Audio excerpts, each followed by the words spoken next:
একটা ভয়ঙ্কর এই কি বলে, মানে কি বলবো, এটা সুস্থ আসলে বলা সম্ভব না, মানে অসুস্থ একটা আহ, মানুষ এই দেশটাকে গেল 15 বছর শাসন করেছে। শ্বাসরুদ্ধকর একটা পরিস্থিতির মধ্য দিয়ে গিয়েছে। তার মধ্যে সবচাইতে বেশি আহ, নির্মম নির্যাতন যাদের উপরে চলেছে তারা হচ্ছে এই দেশের আলেম সমাজ। সে আলেম সমাজের উপরে গেল 15 বছর যে নির্যাতন চলেছে, আমার মনে হয় আল্লাহ তাদের জেলখানার ভেতরে তাদের যেই আত্মচিৎকার, সারা রাত জেগে আল্লাহর কাছে যেই কান্না, সেই চোখের পানির বিনিময়ে হয়তো এমন অস্বাভাবিক একটা পরিস্থিতির ভেতর দিয়ে এই দেশকে যে কেউ আমার মনে হয় কল্পনাও করেনি। ইভেন আমরা নিজেরাও যখন কিনা এই কোটা সংস্কার আন্দোলন হচ্ছিল, এটা নিয়ে আমি নিজে স্বীকার করছি, এখন আমি নিজে মনে করেছি যে এটা বোধহয় রয়ের বা আওয়ামী লীগের পাতানো একটা খেলা। আহ, শেখ হাসিনা চীনে যাচ্ছেন, ইন্ডিয়াতে যাচ্ছেন, এইসব সফর টফরে কি হচ্ছে, এটা থেকে মানুষের দৃষ্টি অন্যদিকে ঘোরানোর জন্যই এই আন্দোলনগুলো হচ্ছে। তো সেই দেশটা স্বাধীন হয়েছে, আমরা আল্লাহর কাছে শুক্রিয়া জানাচ্ছি।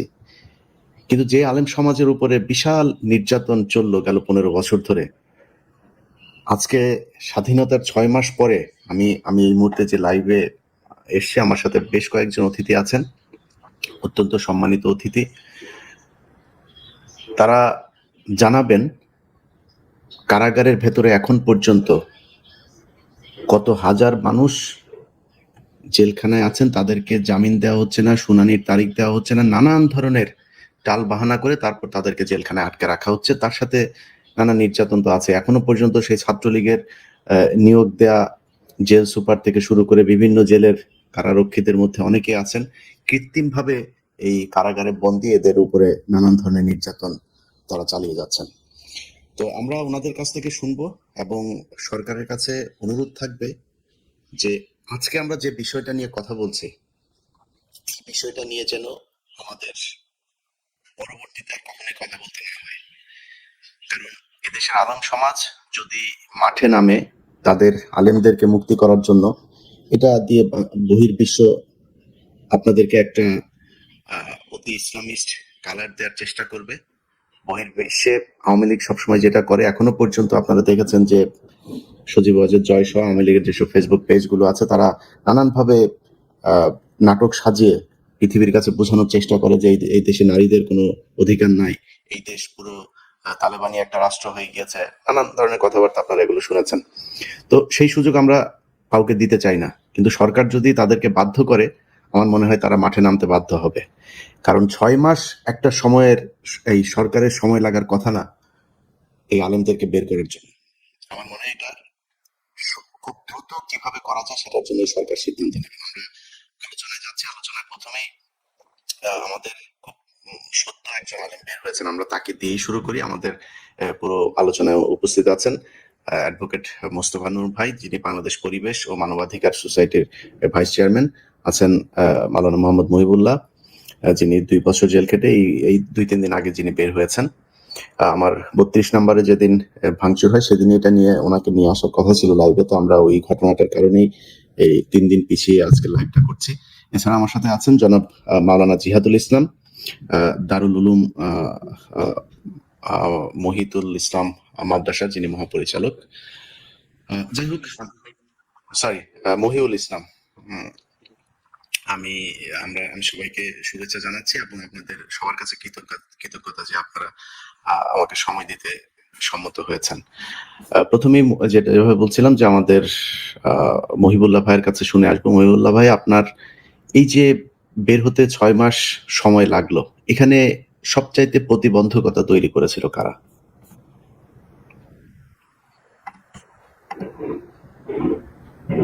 আল্লাহ বারাকাতুহু।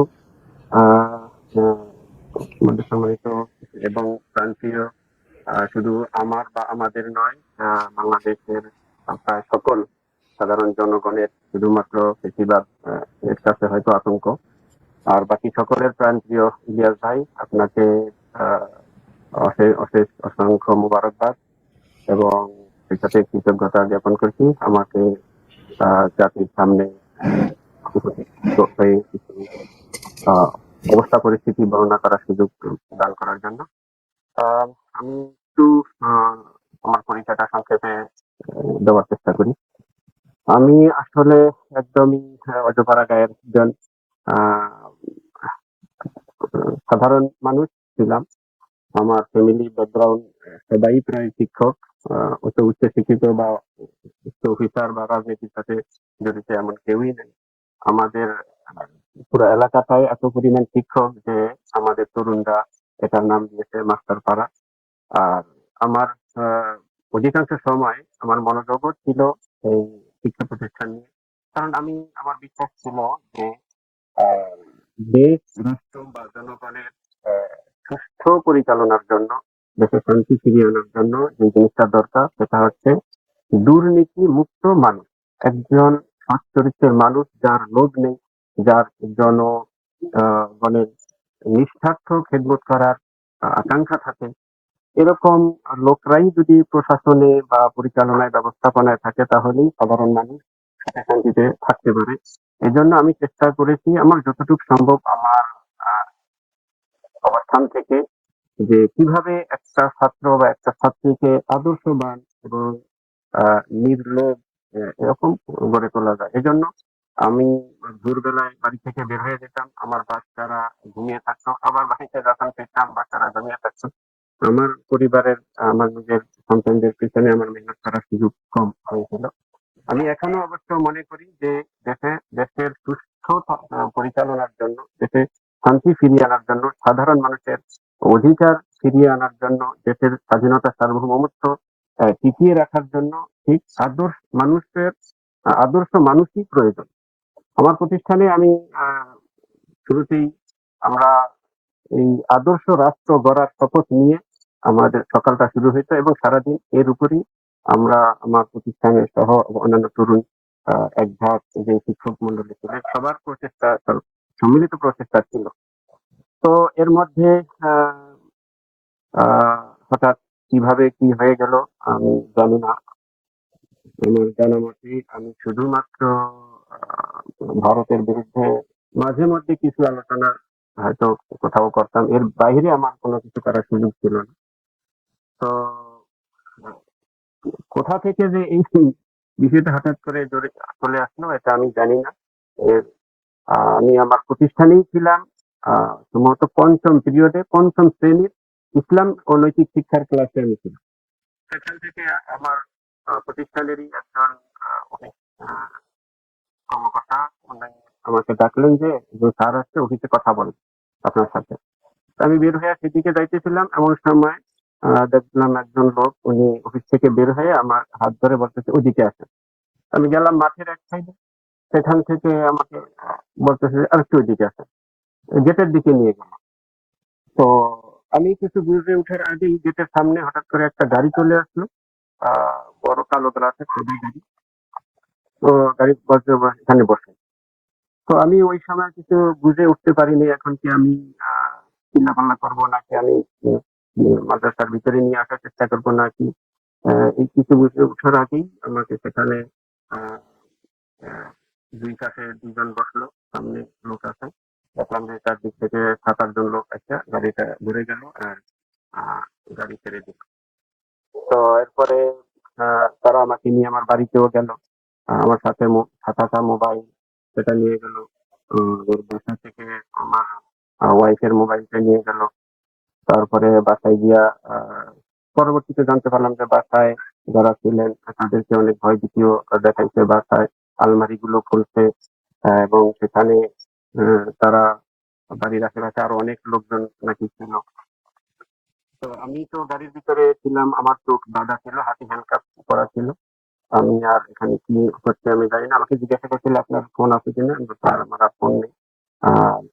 ল্যাপটপ আছে কিনা জিজ্ঞাসা করলেন, আমি বললাম ল্যাপটপ একটা আছে মাদ্রাসায়। তো সেখানে আবার ওরা আমাকে সহই মাদ্রাসায় গিয়া, আমি গাড়ির ভিতরেই ছিলাম, ওরা মাদ্রাসা থেকে আমার ল্যাপটপটা নিয়ে আসে। এটা ছিল ফেব্রুয়ারির 23 সালের ফেব্রুয়ারির 6 তারিখ। আনুমানিক সময় ছিল 1:15। এরপরে সেখান থেকে নিয়ে গেলে এসপি হুজুর, আপনি প্রতিষ্ঠানে। আপনি আপনি কি কথা বলছেন কি হেডফোনে না কিসে? একটা ব্লুটুথ। ব্লুটুথ। ব্লুটুথ হইলে এটা মানে আমার অনেকেই বলছে যে আপনার সাউন্ড শোনা যাচ্ছে না। আপনি আপনি আপনি ব্লুটুথটা বন্ধ করে সরাসরি একটু ফোনে আসেন, আমরা ততক্ষণে একটু আমাদের আইনজীবী ভাইয়ের কাছ থেকে একটু জেনে আসি যে এখন পর্যন্ত জেলখানার অবস্থা কি, কত মানুষ জেলখানায় বন্দি আছে এবং তাদের বন্দিতে মানে তাদের আসলে মুক্তিতে সমস্যাটা কোথায়, কারা বাধা দিচ্ছেন।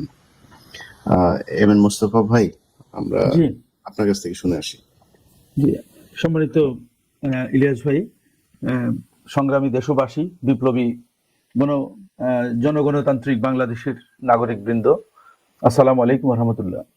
আসলে যে বিষয়টা এখনো পর্যন্ত যে মুক্তির সমস্যাটা কোথায়, সমস্যাটা হলো আমরা যে মুক্ত হয়েছি, আমরা যে জালিম মুক্ত হয়েছি। দেশ যদি জালিম মুক্ত হয় তাহলে সমস্যা থাকার কথা না। দেশ আসলে জালিম মুক্ত না, এখনো 80-90% যে জালিমের অনুচরেরা, সক্রিয় অনুচরেরা যে ক্ষমতা বসে আছে, বিভিন্ন জায়গায় বসে আছে, গুরুত্বপূর্ণ জায়গা তারা পাহারাদারি করছে। এটা তো এই যে বেনজি সাহেবের বক্তব্যেও উঠে আসছে এবং আমরাও জানি। তো এই কারণে দুটা বিষয় আমি আজকে এই পর্যায়ে বলবো, সেটা হলো যে আলেম ওলামা যারা নাম আছে, যাদের নামধাম আছে, যারা তাদের বিষয়ে কিছুটা হিসাব কিতাব আছে। আমরা বলতে পারি কতজন জেলে আছেন, কতজন জেলে আদালতে জামিন পাওয়ার পরেও জেলখানায় আটক আছেন। দুর্ভাগ্যজনক এখানে একটা কথা, উচ্চ আদালতে জামিন পাওয়া সত্ত্বেও, নিম্ন আদালতে জামিন পাওয়া সত্ত্বেও যাদেরকে আপিল করে করে আটকানো হয়েছে, তাদেরকে ওই আপিল নিষ্পত্তি হওয়া সত্ত্বেও, পুনরায় জামিন হওয়া সত্ত্বেও আবার কি করা হয়েছে, আপনার গোয়েন্দা সংস্থার রিপোর্টের অপেক্ষায়, ক্লিয়ারেন্সের অপেক্ষায় তথাকথিত এই দিনের পর দিন জেলখানায় থাকতে হয়েছে। তো যেটা আমাদের ইয়া ভাইয়ের ব্যাপারে, যেটা মহিবুল্লাহ সাহেবের, মাওলানা মহিবুল্লাহ সাহেবের ব্যাপারেও যেটা হয়েছে, একদিন আমরা আমি চট্টগ্রাম জেলখানায় আরো আইনজীবী সহ রাতের 12টা বাজে গিয়ে ওনাদেরকে জিজ্ঞাসাবাদ করে, কঠোরভাবে জিজ্ঞাসাবাদ করে, তারপর রাতের 1টায় ওনাদেরকে ছাড়িয়ে আনতে পেরেছি। তাও আমি একজন সেনাবাহিনীর সাবেক কর্নেল দিদার সাহেবের সহযোগিতা নিয়ে, এবং উনি স্বরাষ্ট্র মন্ত্রণালয়ের সাথে যোগাযোগ করেছেন। তারপর এটা হয়েছে, এটা হাসিনা পতনের একদম পরপর কয়েকদিনের মধ্যে ঘটনা।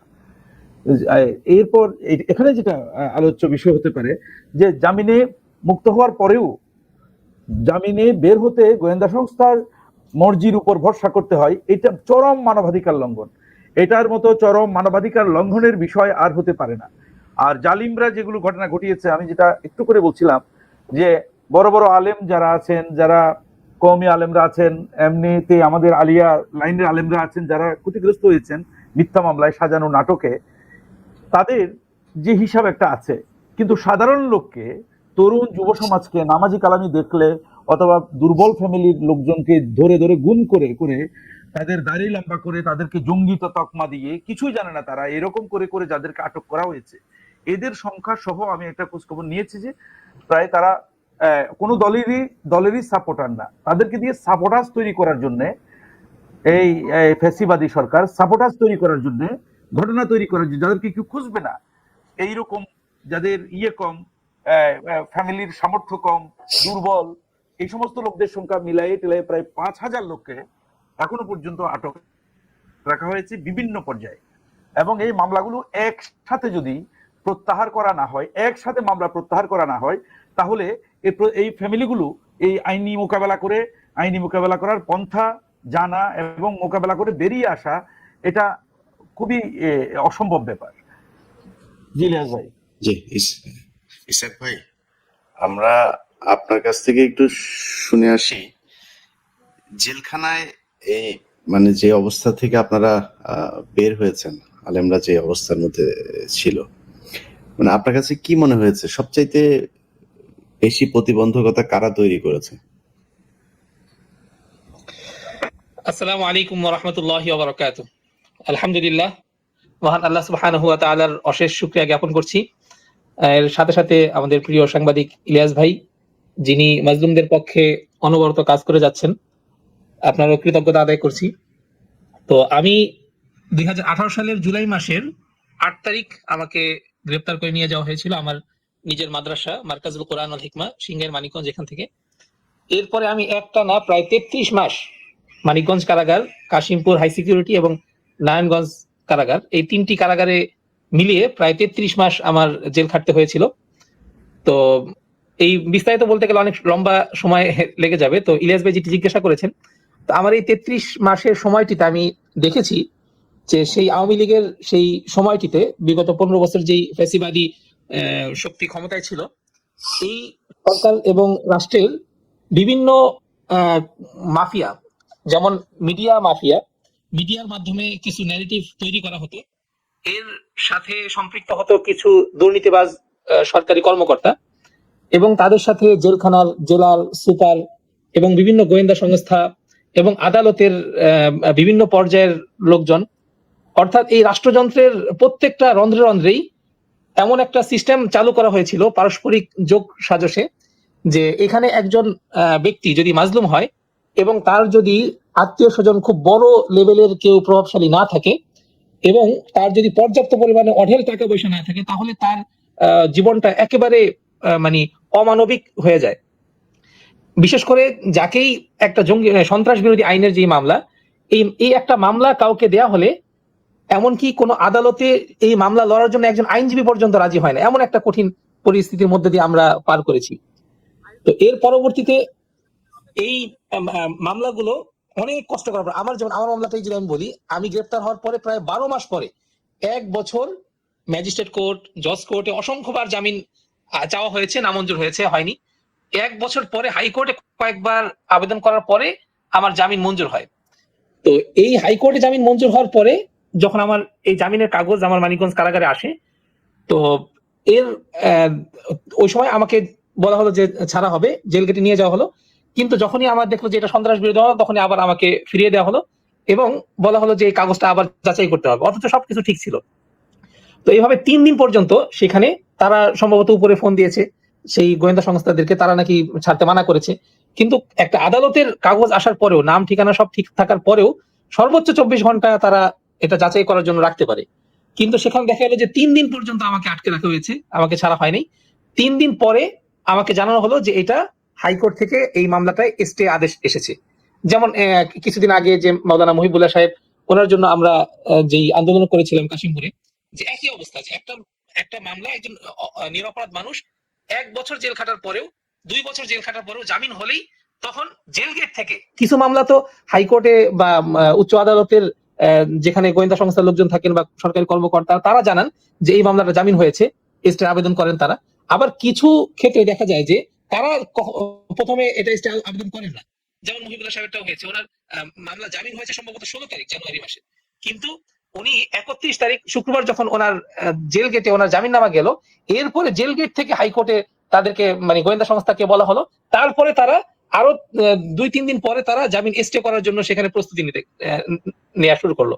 এটা একটা সংবিধানের দেশ, একটা আইন কানুনের দেশে এই ধরনের বেআইনি এবং সংবিধান বিরোধী কার্যক্রম কিভাবে হতে পারে, এটা আমাদের জন্য একটা আশ্চর্যজনক বিষয়। সবচেয়ে আশ্চর্যজনক হচ্ছে যে বিগত 15 বছরের ফ্যাসিবাদী সময়ে এই যে আলেম ওলামাদের সাথে বা ইসলামী জনগণের সাথে যাদের দাড়ি টুপি আছে বা যাদের কয়েকটা বই পুস্তক পাওয়া গেছে বা কোনো মাদ্রাসা মসজিদ থেকে যাদেরকে ধরে আনা হয়েছে, তাদের জন্য এই বিগত 15 বছর যে ধরনের বৈষম্য করা হয়েছিল জামিনের ক্ষেত্রে, জামিনের পরে মুক্তির ক্ষেত্রে, আবার ক্লিয়ারেন্স নামক একটা নতুন একটা ঝামেলা, যে আদালত, আমরা জানি বাংলাদেশের সবগুলো কারাগার এটা কোর্টের আদেশ মেনে চলতে বাধ্য। একজন ব্যক্তিকে জেলখানায় রাখতে হলে তার ব্যাপারে কোর্টের পক্ষ থেকে সাজা অথবা ওয়ারেন্টের একটা কাগজ লাগবে। আবার একই ব্যক্তিকে যখন জেলখানা থেকে ছাড়তে হবে, তার জন্য আদালতের জামিনের কাগজ লাগবে। তো এই জামিনের কাগজের আলোকেই কিন্তু কারাগারগুলো কোনো বন্দীকে মুক্তি দেয়া বা আটকে রাখার ক্ষমতা পায়। কিন্তু যখন কোর্ট তাকে বললো যে আপনি এই আসামিটাকে ছেড়ে দেন, বেলপর যখন পৌঁছলো, তারপরেও যদি আবার জেলাররা তখন আটকে রাখে, সুপাররা বলে যে ডিআইজির পারমিশন লাগবে বা গোয়েন্দা সংস্থার ক্লিয়ারেন্স লাগবে, তাহলে তো আমরা কি বলবো যে আমরা এখন থেকে জামিনের জন্য আর আদালতে যাব না, তাহলে কোন গোয়েন্দা সংস্থার কাছে যেতে হবে তার ঠিকানা দিন। কারণ আদালত থেকে জামিন হওয়ার পরেও যদি ক্লিয়ারেন্সের জন্য আটকে রাখা হয়, তাহলে এটা কোন সংবিধান, কোন আইনের আলোকে আপনারা এই জুলুমগুলো করছেন? এবং এখনো এমন হচ্ছে, এখনো বর্তমানে অনেক মামলা জামিন হওয়ার পরে দেখা যায় যে উচ্চ আদালতে সেটাকে স্টে করে দেওয়া হচ্ছে। আবার জামিনের জন্য একজন নিরাপরাধ ব্যক্তির ওকালতনামা, আমাকে কোর্টে যারা কাজ করেছে অনেকে জানিয়েছেন যে একজন সন্ত্রাস বিরোধী মামলায় যদি কোনো ইসলামিক ব্যক্তির ওকালতনামা আমরা জেল গেটে নিয়ে যাই, তখন সেই ওকালতনামাটা স্বাক্ষর করে আমাদেরকে দেওয়া হয় না, আমাদেরকে বলে আপনার ডিসি অফিসে যান, আমাদেরকে বলা হয় আপনারা অমুক জায়গায় যান, সেটার জন্য একদিন পর্যন্ত বসিয়ে রাখা হয়। তো এই যে এখনো হচ্ছে, তো এই ক্ষেত্রে আমাদের খুবই দুঃখের বিষয় হচ্ছে যে আমরা যে বৈষম্যহীন প্রায় 2000-এর উপরে এখানে ছাত্র জনতা জীবন দিয়েছে, 30,000-এর উপরে, যেখানে এত রক্ত, এত পরিশ্রমের পরে যে বাংলাদেশ এসেছে, এখান থেকে তো অবশ্যই আমরা প্রথম দিনই আশা করেছিলাম সরকার, এই নতুন সরকার প্রথম দিনই জেলখানায় বিগত 15 বছর যাবত যারা রাজনৈতিক হয়রানির জন্য, যারা সন্ত্রাস বিরোধী মামলার নামে অথবা যে কোনো রাজনৈতিক মামলায় যারা বন্দী ছিল, তাদেরকে প্রথম একটা অর্ডারের মাধ্যমে তাদেরকে জেলখানা থেকে ছেড়ে দেওয়া হবে, এটা আমরা সবাই আশা করেছিলাম। কিন্তু সেই আশা আমরা এখনো দেখছি না। তো এটা যে কালক্ষেপণ করা হচ্ছে, এবং আইন উপদেষ্টা যিনি বলেছিলেন যে এই যারা মিথ্যা মামলায় আছে তাদেরকে আমরা ছাড়ার জন্য ব্যবস্থা করছি, কিন্তু তার কথারও আমরা কোনো বাস্তবায়ন দেখছি না। বরং আমরা দেখতেছি এখন আবার নতুন করে একটা সিন্ডিকেট তৈরি হয়েছে হাইকোর্টের মধ্যে, তারপরে উচ্চ আদালতে, যেখানে এই বিগত 15 বছরের যেটা পরীক্ষিত যে আওয়ামী জুলুমের যে মামলাগুলো, এই মামলার বন্দীদের ক্ষেত্রেও তাদের জামিনটা অনেক কষ্টে জামিন নেওয়ার পরেও সেই জামিনগুলোকে স্টে করে দেওয়া হয়। আবার একটা জামিন স্টে করে দিলে সেই জামিন, আপনারা অনেকে জানেন যে একজন সাধারণ নাগরিক যখন একটা জেলে বন্দী হয়, তার পরিবার তার জামিন করার জন্য কারো গরু বিক্রি করতে হয়, ছাগল বিক্রি করতে হয়, অনেকে জমি জমা বিক্রি করে 6 মাস, 1 বছর, 2 বছর, 15 বছর পর্যন্ত অনেকে এমন বন্দী আছে যে যাদের বাড়ির সব সহায় সম্বল বিক্রি করে তার জামিন করা হয়েছে। এরপরে সেই জামিনটা হওয়ার পরে সবাই আশায় থাকে যে এখন আমরা আদালতের মাধ্যমে জামিন পেয়েছি, আমরা বের হতে পারবো। এই সময় যদি তাকে বলা হয় যে এই জামিনটা স্টে হলো, স্টে করার পরে ওই স্টে ভাঙানো কিভাবে যাবে এই সম্পর্কে অনেকে জানেন না। এরপরে যে কাজটা হয়, অনেকের ক্ষেত্রে আবার জেল গেটে মামলা দেওয়া হয়। যেমন আমাকে মামলা দেওয়া হয়েছিল, আমার 1 বছর জেলে আমি থাকার পরে আমার যখন জামিন হলো, সেই জামিন হওয়ার পরে আমাকে 3 দিন পর্যন্ত আটকে রেখে অবৈধভাবে তারা আমাকে স্টের একটা কাগজ দেখালো। এরপরে ওই স্টে ভাগার জন্য আমরা 4 মাস উচ্চ আদালতে মামলা লড়াই হলো। 4 মাস পরে সুপ্রিম কোর্টের আপিল বিভাগের প্রধান বিচারপতি মাহমুদ হোসেন, বিচারপতি হাসান ফয়েজ সিদ্দিকী এবং জিনা তারা, 3 জনের বেঞ্চ, তারা আমাকে রায় দিলেন যে এই ব্যক্তির ব্যাপারে সরকার পক্ষের আনিত তথ্য উপাত্ত, এখানে কোনো তার অপরাধের প্রমাণ না পাওয়ায় তার স্টে আবেদন ক্যান্সেল করা হলো, তাকে জামিন বহাল রাখা হলো। এই কাগজ যখন কাশিমপুর কারাগারে আসে, তখন আমাকে সাথে সাথে, আমি যখন জেল গেটে আমাকে জামিনে মুক্তি দেওয়া আমি গেলাম, তখন আমাকে শোনা হলো যে আপনাকে আরেকটা মামলায় আপনাকে গ্রেপ্তারের একটা কাগজ এসেছে, শোন অ্যারেস্ট এসেছে। সেটা কোন জায়গায়? সেটা হচ্ছে নারায়ণগঞ্জের কোন জিন্দা পার্ক এলাকার একটা মামলা, অজ্ঞাতনামা মামলা, 2018 সালের কবে হয়েছে আমি জীবনে কোনোদিন জিন্দা পার্ক এলাকায় কখনো আমি যাইনি। তো তখন আমি দেখলাম যে আরে এটা কি আশ্চর্যজনক কথা, যেখানে আমি কোনোদিন যাইনি সেই একটা মামলা, ওই মামলার এজাহারে আমার কোনো নাম নেই, সেই মামলায় আমাকে শোন অ্যারেস্ট দেখানো হলো। এরপরে কাশিমপুর থেকে আমাকে নারায়ণগঞ্জে চালানে পাঠানো হলো। এরপরে আরো অনেক লম্বা সময়, প্রায় 7 মাস, এরপরে মামলা চালানোর মতো কোনো টাকা পয়সা আমার পরিবারের কাছে ছিল না, কারণ এর পূর্বেই প্রায় 5-6 লাখ টাকার মতো খরচ হয়ে গেছে প্রায় 16 মাসে আমার মামলার কাগজ এবং বিভিন্ন কাজের পিছনে। তো এই যে অবস্থা, তো এরপরে প্রায় 33 মাস এভাবে জেল খাটার পরে এরপরে দ্বিতীয় মামলাতে আমি জামিন পাই। এরপরেও আমার প্রায় 17,000 টাকা জেল গেটে আমার দেয়া লেগেছে, এজন্য যে আমি যদি এই টাকাটা না দিই তখন তারা গোয়েন্দা সংস্থাকে রিপোর্ট দিবে এবং গোয়েন্দারা তখন আবার আমাকে ধরে নিয়ে যাবে, আবারও মামলা দিবে। এজন্য তখন আমার পরিবার থেকে, আমার থেকে পিসি থেকে, সেখান থেকে প্রায় 17,000 টাকা দিয়ে তখন আমার সেখান থেকে আসতে হয়েছিল। তো এটাও আল্লাহ আমাকে সহজ করে দিয়েছেন যে আমি আসতে পেরেছি। এমন অনেকের ঘটনা হয়েছে যাদেরকে একাধিকবার জেল গেট থেকে নিয়ে গিয়েছে। তো এই যে একটা আইন এবং আদালতের যে বিষয়গুলোতে, এই ক্ষেত্রে যে বৈষম্যটা আমাদের দেশে এখনো হচ্ছে, আমরা আশা করব যে আমাদের সরকার এবং এই বিষয়গুলোতে যারা এই বৈষম্যগুলো দূর করবেন। আসিফ নজরুল স্যার, কানে যদি এই কথা যদি ঢুকে তাহলে তাড়াতাড়ি ব্যবস্থা নিয়েন। হ্যাঁ, ব্যবস্থা না নিলে এই 4-5 হাজার পরিবারের ওইদিকে বিডিআর আটকায় রাখছেন আপনারা, সব মিলাই কিন্তু গ্যাঞ্জাম লাগাই দেওয়া হবে। সো আমরা সরকারকে সহায়তা করতে চাই, সরকারের পাশে থাকতে চাই 6 মাস পরে, এবং গোয়েন্দা সংস্থার যেসব ইন্ডিয়ান পয়দা, এই ভারতীয় পয়দা গোয়েন্দা সংস্থার যারা আছেন তাদেরকে বলবো ভালো হয়ে যান, জেল গেটে যায় ওগুলি না কইরা, আলেম টালেম আছে তো এই জন্য সব কথা বলতে পারছি না আজকে, আলেমদের সম্মান দিয়ে কথা বলতে হচ্ছে, খুব ভালো হয়ে যান। আমরা তো এগুলো নিয়ে কাজ করছি, এক একটা জামিনের জন্য আলাদা আলাদা ভাবে এর কাছে যাইতে হচ্ছে, ওর কাছে যাইতে হচ্ছে, এই করতে হচ্ছে, ওই করতে হচ্ছে, কেন করা লাগবে? এটা আপনাদের কাজ না? আর সমন্বয়ক, আপনারা কি বাড়ি থেকে লোকজন নিয়ে দেশ স্বাধীন করে ফেলছেন? আপনাদের পাশে আলেমরা ছিল না? এই দেশের মানুষ ছিল না? আজ পর্যন্ত কারোর শুনি নাই যে কোথাও গিয়ে কোনো সমন্বয় গিয়ে কোনো আলেমের পাশে দাঁড়াইছেন। কারণ কি? এদেরকে মানুষ মনে হয় না?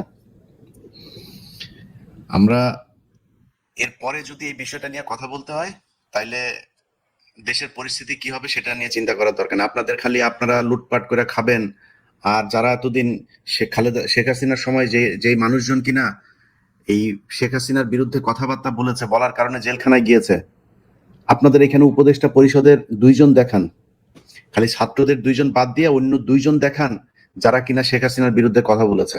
কেউ বলে নাই তো, কারোর কোনো অবদান নাই, বড় বড় পদে বসাচ্ছে, কারোর কোনোদিন চিনিও না। এখন আপনি তাদেরকে ভালো ভালো জায়গায় নিয়ে বড় বড় পদ দিয়ে বসাচ্ছেন। কথা তো বলেছে এই জেলখানায় যারা ছিল তারা কথা বলেছে, এই জন্যই তারা জেলে গিয়েছে। তো তাদেরকে ছাড়াবেন না? যদি না হয় এই মানুষগুলির জন্যই শেখ হাসিনা ক্ষমতা থেকে গেছে। অতএব এই মানুষের রক্তের উপর দাঁড়ায়, এই মানুষের এই বিশাল কষ্ট, 10 বছর 15 বছর 16 বছর এই যে জেলখানার জীবন, এদের সাথে তামাশা করে আপনারা লুটপাট করার জন্য দেশ চালাবেন আর করবেন, এটা হইতে দেওয়া যাবে না। গ্যাঞ্জাম লাগাই দিব কিন্তু। সো ফার্দার যেন আমাদের এই সাবজেক্ট নিয়ে আর কথা বলতে না হয়। আমার আপনাদের যে মানুষগুলো আমার সামনে আছেন আপনাদেরকে বলি, এই যে আপনারা আমার চ্যানেলে আছেন না, আল্লাহকে সাক্ষী রেখে বলছে, এটা আমার জন্য বিশাল সমস্যা।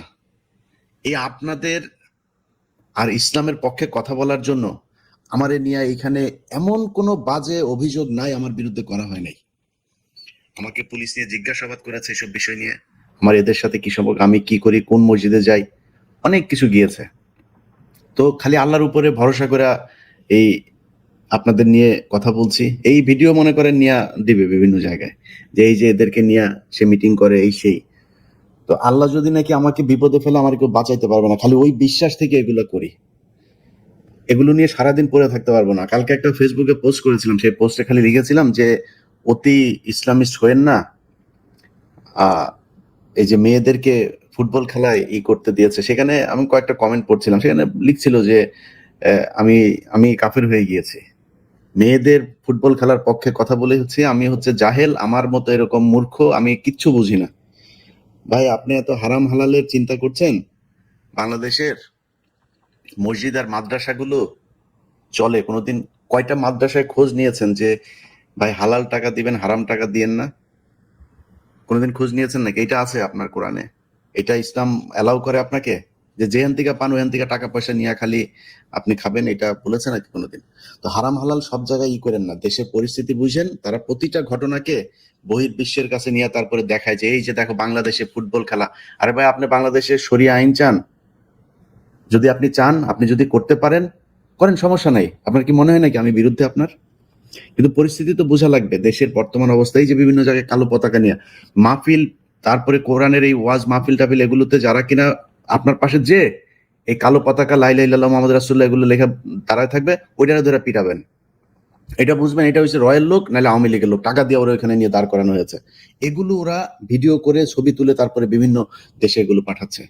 আমি তো ওদের বিভিন্ন গ্রুপে আছি, ওরা কি করে আমি তো দেখি। এই যে নিজুম মজুমদার থেকে শুরু করে এদের সারাদিন কাজ হচ্ছে এটা, এই যে সজীব ওয়াজেদ জয় টয়, এদের অন্য কোনো কাজ নেই। এদের কাজই হচ্ছে ইসলামকে মানুষের কাছে বিকৃতভাবে উপস্থাপন করা। অতএব আমারে ইসলাম শিখাইতে আসেন না, ইসলামের পক্ষে কথা বলা আমারে শিখাইতে আসেন না। আপনি এই কয়দিন আগে মসজিদের ভেতরে মমতাজ ঢুকে মিম্বরে বসে তারপরে হুজুরকে সরাই দিয়ে জুমার নামাজের দিন বক্তব্য দিয়েছে, দেখেন নাই? জগন্নাথ বিশ্ববিদ্যালয়ের উপাচার্য ইমামকে নিচে বসায় মিম্বারের উপরে বসে, মহিলা মানুষ যায় বসে, তারপরে বয়ান দিয়েছে, আপনাদেরকে ইসলাম শিখিয়েছে। কই কিছু বলতে পারেন নাই তো? ওয়াজ করে আর ওয়াজের পিছনে যখন হুজুর যা বলে ইয়াস আই লাপান শুরু করেন। আপনি ওই মহিলাকে যা থাপড়াইতে পারেন নাই? উচিত ছিল তো ওরে ওইখানে টাইনা হেসটা তারপরে মসজিদ থেকে বার করা। এটার নাম হচ্ছে ইসলাম। তবে আমাদেরকে ইসলাম শিখাইতে আসেন না। এই ইসলামের জন্য জীবনে বহুত কিছু হারাইছি। যাই হোক, আমাদের এই আরো 2 জন আলোচক আছেন আপনাদের কাছে। আমি জাস্ট আমরা খুব বেশি সময় নিব না। আপনাদের জেলখানার যে জীবন, সেই জীবনটার বর্ণনা শুনবো। আমাদের জিয়াতুল ভাইকে পাচ্ছি না, মিজানুর রহমান আজাদি, আপনাকে দিয়ে শুনি। আপনার কি অবস্থা, কি চললো, কি দেখছেন, আলেমদের মুক্তিতে বাধা কারা দিচ্ছে, একটু বলেন। আসসালামু আলাইকুম রহমতুল্লাহ। সর্বপ্রথম আমি ইলিয়াস হাসান ভাইকে আন্তরিক ধন্যবাদ এবং মোবারকবাদ জানাই। আমি দ্বীপাঞ্চল ভোলা বাংলাদেশের একটি দ্বীপ জেলা। আমরা এখানে 2013-তে শাপলা চত্বরে অবস্থান করেছি। আমি হেফাজত মামলায় কারাবন্দী ছিলাম ভোলা জেলায় এবং নেতৃত্বেও ছিলাম। আহ আল্লাহ তাআলার কাছে অশেষ শুকরিয়া যে বৈষম্য বিরোধী ছাত্র আন্দোলনে ছাত্র জনতার ত্যাগ এবং রক্তের বিনিময়ে যে এক স্বাধীনতা এসেছে, আমরা আশা করেছিলাম এই স্বাধীনতার মাধ্যমে আমাদের মজলুমদের খোঁজ খবর নেওয়া হবে, আমাদের মামলা থেকে আমরা অতি দ্রুত আমরা মুক্তি পাবো। কিন্তু বড় দুঃখের সাথে বলতে হয়, আমাদের দ্বীপ জেলা ভোলার যে একজন মজলুম আলেম এই কয়েকদিন আগে মুক্তি পেয়েছে, মাওলানা মহিবুল্লাহ সাহেব, শ্রদ্ধাভাজন আলেম, আমার বাড়ির কাছে বন্ধু মানুষ। কিন্তু বড় হতভম্ব হয়ে যায় যে নতুন স্বাধীনতা স্বাধীনতা বলে স্লোগান দেওয়া হয়, আজকেও আমরা আদালতের বারান্দায় দাঁড়িয়ে থাকি, আমাদেরকে সেই জোহরের নামাজ আমরা পড়তে পারি না, আদালত চত্বরে আমাদেরকে কাটাতে হয়, সকাল থেকে নিয়ে মাসে 3-4 বার হাজিরা দিতে হয়। আল্লাহ তাআলার অশেষ মেহেরবানি যে আজকে আমরা ভোলা জেলা দায়রা জজে 2টি মামলা থেকে আমরা খালাস পেয়েছি, 19 জন আলেম। তো মূলত ফেসিস্ট স্বৈরাচারের আমলে যে সকল মানুষ কথা বলেছে এরা নির্গৃহীত হয়েছে, দেশান্তর হয়েছে, যেমন আপনি, যারা দেশে রয়েছে তাদের প্রতি যে নির্বিচারে অত্যাচার এবং জুলুম, এই বিষয়গুলো আসলে অবর্ণনীয়। জেলখানার কারাবন্দী জীবন কত অসহনীয়, এবং ওই সময় সকলেই একটা লাঞ্ছনা এবং তিরস্কারের সাথে দেখতো। বিশেষ করে আমি বলি যে প্রশাসনের লোকের মাধ্যমে আমরা যে হয়রানির শিকার হয়েছি স্বৈরাচারের আমলে, কিন্তু 6 মাস যাওয়ার পরও দেখি আমরা সেই প্রশাসনিক জুলুমের মধ্যে এখন আমরা নিমজ্জিত। যেমন আমাকে গ্রেপ্তার করা হয়েছে রাত্রে 12:30টায় ভোলা সদর থানার ওসি তৎকালীন এনায়েত স্যার, উনি নিজে এসে তার ব্যাটালিয়ন নিয়ে চতুর্দিকে আমার মাদ্রাসার পাশে বাসা থেকে আমাকে রেড দিয়ে গ্রেপ্তার করে। আমার গায়ে ওই সময় 103 জ্বর ছিল, আমার ঘরে ছোট্ট বাচ্চা আছে, আমার 4 ছেলে হাফেজে কোরআন, ওরা আতঙ্কিত হয়ে গেছে। ঘর থেকে আমাকে এমন পরিস্থিতিতে গ্রেপ্তার করে রাত্রে 12:30টায় নিয়ে যাওয়া, মনে হয় যেন একজন মোস্ট ওয়ান্টেড ক্রিমিনাল সন্ত্রাসীকে গ্রেপ্তার করা হয়েছে। তো ওই সময় আমি অথচ একটা মাদ্রাসার মুহতামিম, আমি ভোলা জেলার পরিচিত একজন আলেম, সদরেই আমার একটা মেশকাত পর্যন্ত মাদ্রাসা, পাশে আমি বাজার মসজিদে কেন্দ্রীয় মসজিদের খতিব, এমন একজন লোককে এভাবে গ্রেপ্তার করে নিয়ে পর আবার জেলখানায় মামলা দেওয়া, সেখান থেকে দীর্ঘ আমরা এই জুলুমের শিকার হয়ে নতুন স্বাধীনতায় আমরা এসে আদালতের বারান্দায় যাওয়া, আমাদের কোনো খোঁজ খবর না নেওয়া, এবং দেশ কিভাবে চলতেছে আমার কাছেও আমি অনেক হতভম্ব হয়ে যাই। তো এই জন্য আজকের এই লাইভে আপনার মাধ্যমে আমাদের এই মনের অভিব্যক্তি গুলো প্রকাশ করতে পেরেছি, এই জন্য আপনাকে আন্তরিক শুভেচ্ছা জানাচ্ছি। তবে আমার মনের একটা চাহিদা হলো, যারা বর্তমানে দেশ সংস্কারের নামে দেশের শাসনভার গ্রহণ করেছে তাদের সংস্কারগুলো যেন আমাদের সামনে স্পষ্ট করে। আমি বলি যে আমরা যারা জেল জুলুম সহ্য করেছি, স্বৈরাচার পেচিস্ট ওই মাফিয়া ডন খুনি হাসিনার আমলে, আমরা কথা বলেছি, আন্দোলন করেছি, রাস্তায় পুলিশ বাহিনীর মার খেয়ে আমরা রক্তাক্ত হয়েছি, শাপলা চত্বরে রক্তাক্ত হয়েছি, ছিলাম শাপলা চত্বরে, জেল খেটেছি। আমাদেরকে তো কখনো আমাদের থেকে মতামত নেওয়া হয় না দেশ কিভাবে সংস্কার করা হবে, বরং আমাদেরকে অবজ্ঞা করা হয়। তাহলে কি সংস্কার চলতেছে? নাকি এক মাফিয়া, এক স্বৈরাচার সরায়া আর অন্য কোন স্বৈরাচারকে প্রতিষ্ঠা করার ব্যবস্থা করা হচ্ছে? এটা তো আমরা সন্দিহান।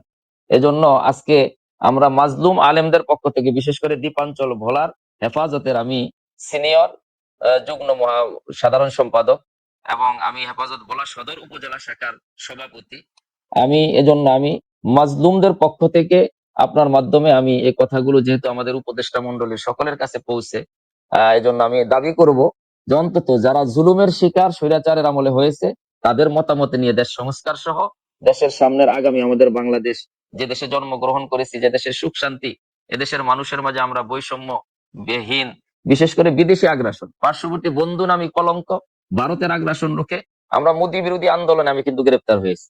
এজন্য আমি বলবো, ভারতের কিঞ্চিত পরিমাণ কোনো আগ্রাসন আমার দেশে, আমি অন্তত বেঁচে থাকতে যদি কোনো ভারত বিরোধী আগ্রাসন বিরোধী আন্দোলনের ডাক আসে, আমি সর্বপ্রথম সামনে থাকবো, মাঠে থাকবো ইনশাআল্লাহ। যাই হোক, যেহেতু আপনার মাধ্যমে কথা বলেছি, আমি দোয়া চাই যেন আল্লাহ তাআলা আমাদের এই বলার 19 জন আলেম যারা জেল খেটেছে তাদের বাকি যে মামলাগুলো আছে এগুলা থেকেও আমরা মুক্তি পাই। তবে আমি কেন্দ্রীয় পর্যায়ের যারা হেফাজতের নেতৃবৃন্দ আছেন এবং বিশেষ করে যারা আহ স্বৈরাচার আমলে নির্যাতন জুলুমের শিকার হয়েছেন, তাদেরকে অন্তত একত্রিত করেন, তাদের খোঁজ খবর নেন। এমনও আমাদের মামলার কারাবন্দী সাথী আছে, আমাদের একটা গ্রুপ আছে যে তিনি দিন এনে দিন খায়। প্রাথমিকভাবে তারা যখন গ্রেপ্তার হয় আমরা তাদের বাড়ি ঘরে নিয়ে রমজান মাসে ইফতার পুষিয়েছিলাম, কিন্তু আমাদেরকে 3 মাস পরে, আমি আত্মগোপনে ছিলাম, তারপরেও কিন্তু আমাকে গ্রেপ্তার করা হয়। যখন আমি বাসায় আসি খোঁজ পাই, আমাকে গ্রেপ্তার করে। আমার আসলে অগোছালো দেরিতে আসছি আমি এই ব্যাপারে একটু অভিজ্ঞতা কম, অনলাইনে ঢুকতে দেরি হয়েছে, এই জন্য মিজান দুঃখিত। সাহেব হুজুরকে একটা আপনি অনেক সুন্দর বক্তব্য দিয়েছেন। জিয়াদুল ইসলাম ভাই, আমরা আপনাকে দিয়ে শেষ করি। সেটা হচ্ছে আপনি নিজেও এই আলেমদের মুক্তির ব্যাপারে অনেক কাজ করছেন। তো মূল বাধাটা কোথায় দেখেছেন আপনি? আসসালামু আলাইকুম রহমতুল্লাহ বারাকাতুহু। ইলিয়াস ভাই, আপনাকে ধন্যবাদ এবং আমাদের সাথে যারা যুক্ত হয়েছেন সকলকেই জানাই মোবারকবাদ। এখানে আমাদের আসলে মৌলিকভাবে আমি যে অনেক সময় তো আসলে অনেক চলে গেছে, এখন সংক্ষিপ্তভাবে এবং গোছালো আলোচনাগুলো করার চেষ্টা করব। আমি কয়েকটা পয়েন্ট নিয়ে আসছি। আসলে বাংলাদেশের যে সমস্যাগুলো, মৌলিক সমস্যাগুলো আলেমদের ব্যাপারে এবং কারাগারের ব্যাপারে মৌলিক সমস্যাগুলো আমরা দেখা যাচ্ছে আধিপত্যবাদের বিস্তারের পক্ষ থেকে কিন্তু আমাদের এই বাধাগুলো এবং আলেমদের প্রতি যে কারা নির্যাতন, ইসলামপন্থীদেরকে কোণঠাসা করা, হেফাজতকে কোণঠাসা করা এবং নিরীহ আলেমদেরকে ধরে ধরে নিয়ে জঙ্গি মামলায় গ্রেপ্তার দেখানো, এটা কিন্তু স্বাভাবিক আমাদের স্বাভাবিক ক্রাইসিস, একটা রাষ্ট্রীয় ক্রাইসিস।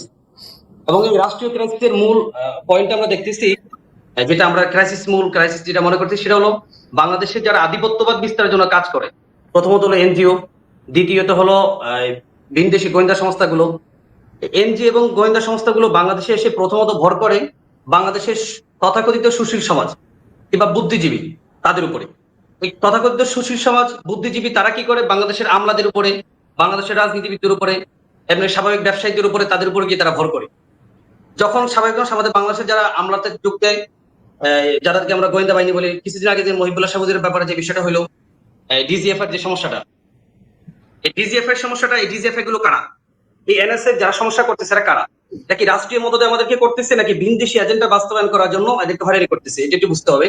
এই ডিজিএফ এর যারা যখন চাকরিতে ঢুকে, চাকরি ঢুকার সাথে তখন তারা চিন্তা করতে বাংলাদেশে আমার একটা প্রমোশন প্রয়োজন, উচ্চপদস্থ একটা জায়গায় যাওয়া প্রয়োজন। এই প্রয়োজন বোধই তারা যখন সৎ এবং ন্যায়ের পথকে বাছাই করে যখন তারা সামনে যেতে পারবে না, তখন তাদেরকে বাছাই করে নিতে হয় চাটুকারের পথ, তখন তাদেরকে বাছাই করে নিতে হয় আমলাদের তথাকথিত বুদ্ধিজীবীদের পিছনে দৌড়ানো, রাজনীতিবিদদের পিছনে দৌড়ানো।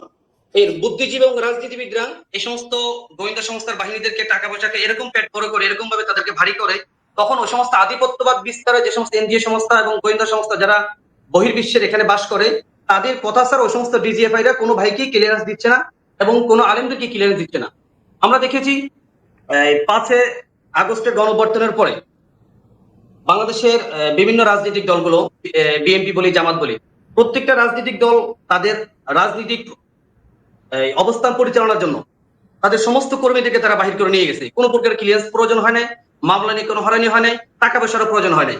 কিন্তু যখন আলেম ওলামাদের অবস্থানে যখন আসলো, তখন দেখা যাচ্ছে যে ক্লিয়ারেন্স এই সেই এগুলো বলে বলে বলে বলে মানুষদেরকে মানে প্রত্যেকটা কারা পরিবারকে এভাবে হয়রান করা হচ্ছে। এই হয়রানগুলো করার মূল ক্রাইসিস হলো আমাদের বাংলাদেশে আধিপত্যবাদ বিস্তারে যে সমস্ত গোয়েন্দা সংস্থা কাজ করে, বহির্বিশ্বের তারা যে সমস্ত গোয়েন্দা সংস্থার উপরে ভর করছে, বাংলাদেশের ডিজিএফআই হোক, এনএসআই হোক, সিটিডিসি হোক, এপিইউ হোক এবং অন্যান্য বাহিনী যেগুলো আছে র্যাব সহকারে, প্রত্যেকটা বাহিনী কিন্তু এগুলোর ব্যাপারে সমস্যাগুলো করে। আমরা দেখছি 2009 সালে পিলখানা হত্যাকাণ্ডের কারণে, পিলখানা হত্যাকাণ্ডের মাধ্যমে বাংলাদেশে আধিপত্যবাদ বিস্তারের পরিপূর্ণ রাস্তা খুলে তারা ডিজিএফআই কে হাত করছে এবং সেনাবাহিনীদেরকে হাত করছে, প্রত্যেকটা বাহিনীকে তারা হাত করে সামনে আগাইছে। যখন বাংলাদেশের প্রত্যেকটা প্রশাসন বাহিনী তাদের হাতে কবজা চলে গেল, তখন বাংলাদেশের সবচেয়ে বড় শক্তি ইসলামপন্থী। ইসলামপন্থীদেরকে কণ্ঠাসা করার জন্য তারা যখন নাস্তিকদেরকে আমাদের সামনে লেলিয়ে দিল, নাস্তিকরা আমাদের সামনে এসে বিভিন্ন প্রকারের কথাবার্তা এবং এরকম কিছু কটূক্তি করতেছে যেটা বাংলাদেশের সংবিধানের বিরোধী, ধর্মের উপর আঘাত করার বিরোধী। ওই সমস্ত নাস্তিকরা যখন শাহবাগের ভিতরে 2-4-5 হাজার মানুষ ঐক্যবদ্ধ হয়ে বাংলাদেশের স্বাধীনতার নামে, তথাকথিত স্বাধীনতার নামে তারা আলেম ওলামাদেরকে এবং আল্লাহ রাসূল সাল্লাল্লাহু আলাইহি ওয়াসাল্লামকে বিভিন্ন সাহাবায়ে-কেরামদেরকে নিয়ে কটূক্তি করা শুরু করলো। হেফাজত যখন 5 মে গেল, ওইখানে হেফাজতকে তারা নির্মমভাবে দুইশেত করে দিল। 5 মের রাত্রের ভিতরে, এক রাত্রের ভিতরে 3 থেকে 4 ঘন্টার ভিতরে পুরো শাপলা চত্বরকে তারা একেবারে পরিষ্কার করে দিল। এই পরিষ্কারের দ্বারা আরো তাদের রাস্তা আরো পরিষ্কার হলো, বাংলাদেশি ইসলামপন্থীদেরকে তাদেরকে কণ্ঠাসা করার আরো রাস্তা তাদের সুযোগ হয়ে গেল। দেখেন, এই 5 মের পরে শাপলা চত্বরের পরে আমরা দেখেছি যে সমস্ত নাস্তিকরা বাংলাদেশের সংবিধান বিরোধী এবং ইসলাম বিরোধী, যারা ইসলামের উপরে কটূক্তি করে যারা টিকে ছিল, যেমন এই মানে সরকার আরো যারা ছিলেন, প্রত্যেকেই যে সমস্ত নাস্তিকদেরকে কতল করার কারণে আজকে আমাদের প্রায় 5-7 জন ভাই, যে সমস্ত নাস্তিকদেরকে কতল করার কারণে আজকে আমাদের 5-7 জন ভাই এখনো কারাগারে আছে, ওই ভাইদেরকে মুক্ত করে দেওয়া বাংলাদেশের মানে বাংলাদেশের পক্ষ থেকে রাষ্ট্রীয়ভাবে তাদেরকে মুক্ত করা প্রয়োজন এবং তাদেরকে রাষ্ট্রীয়ভাবে তাদেরকে সম্বর্ধনা দিয়ে কারাগার থেকে বাইর করা প্রয়োজন। কেন? বাংলাদেশের স্থিতিশীল পরিস্থিতিকে অস্থিতিশীল করার জন্য এই সমস্ত নাস্তিকরা সাধারণ 95% মুসলমানদের অনুভূতির উপর আঘাত করছে। এই অনুভূতির উপর আঘাত করার কারণে প্রয়োজন ছিল প্রত্যেকটা নাস্তিকেই বাংলাদেশের সংবিধান অনুযায়ী প্রত্যেকটা নাস্তিককে ফাঁসির কাস্টে ঝোলানো।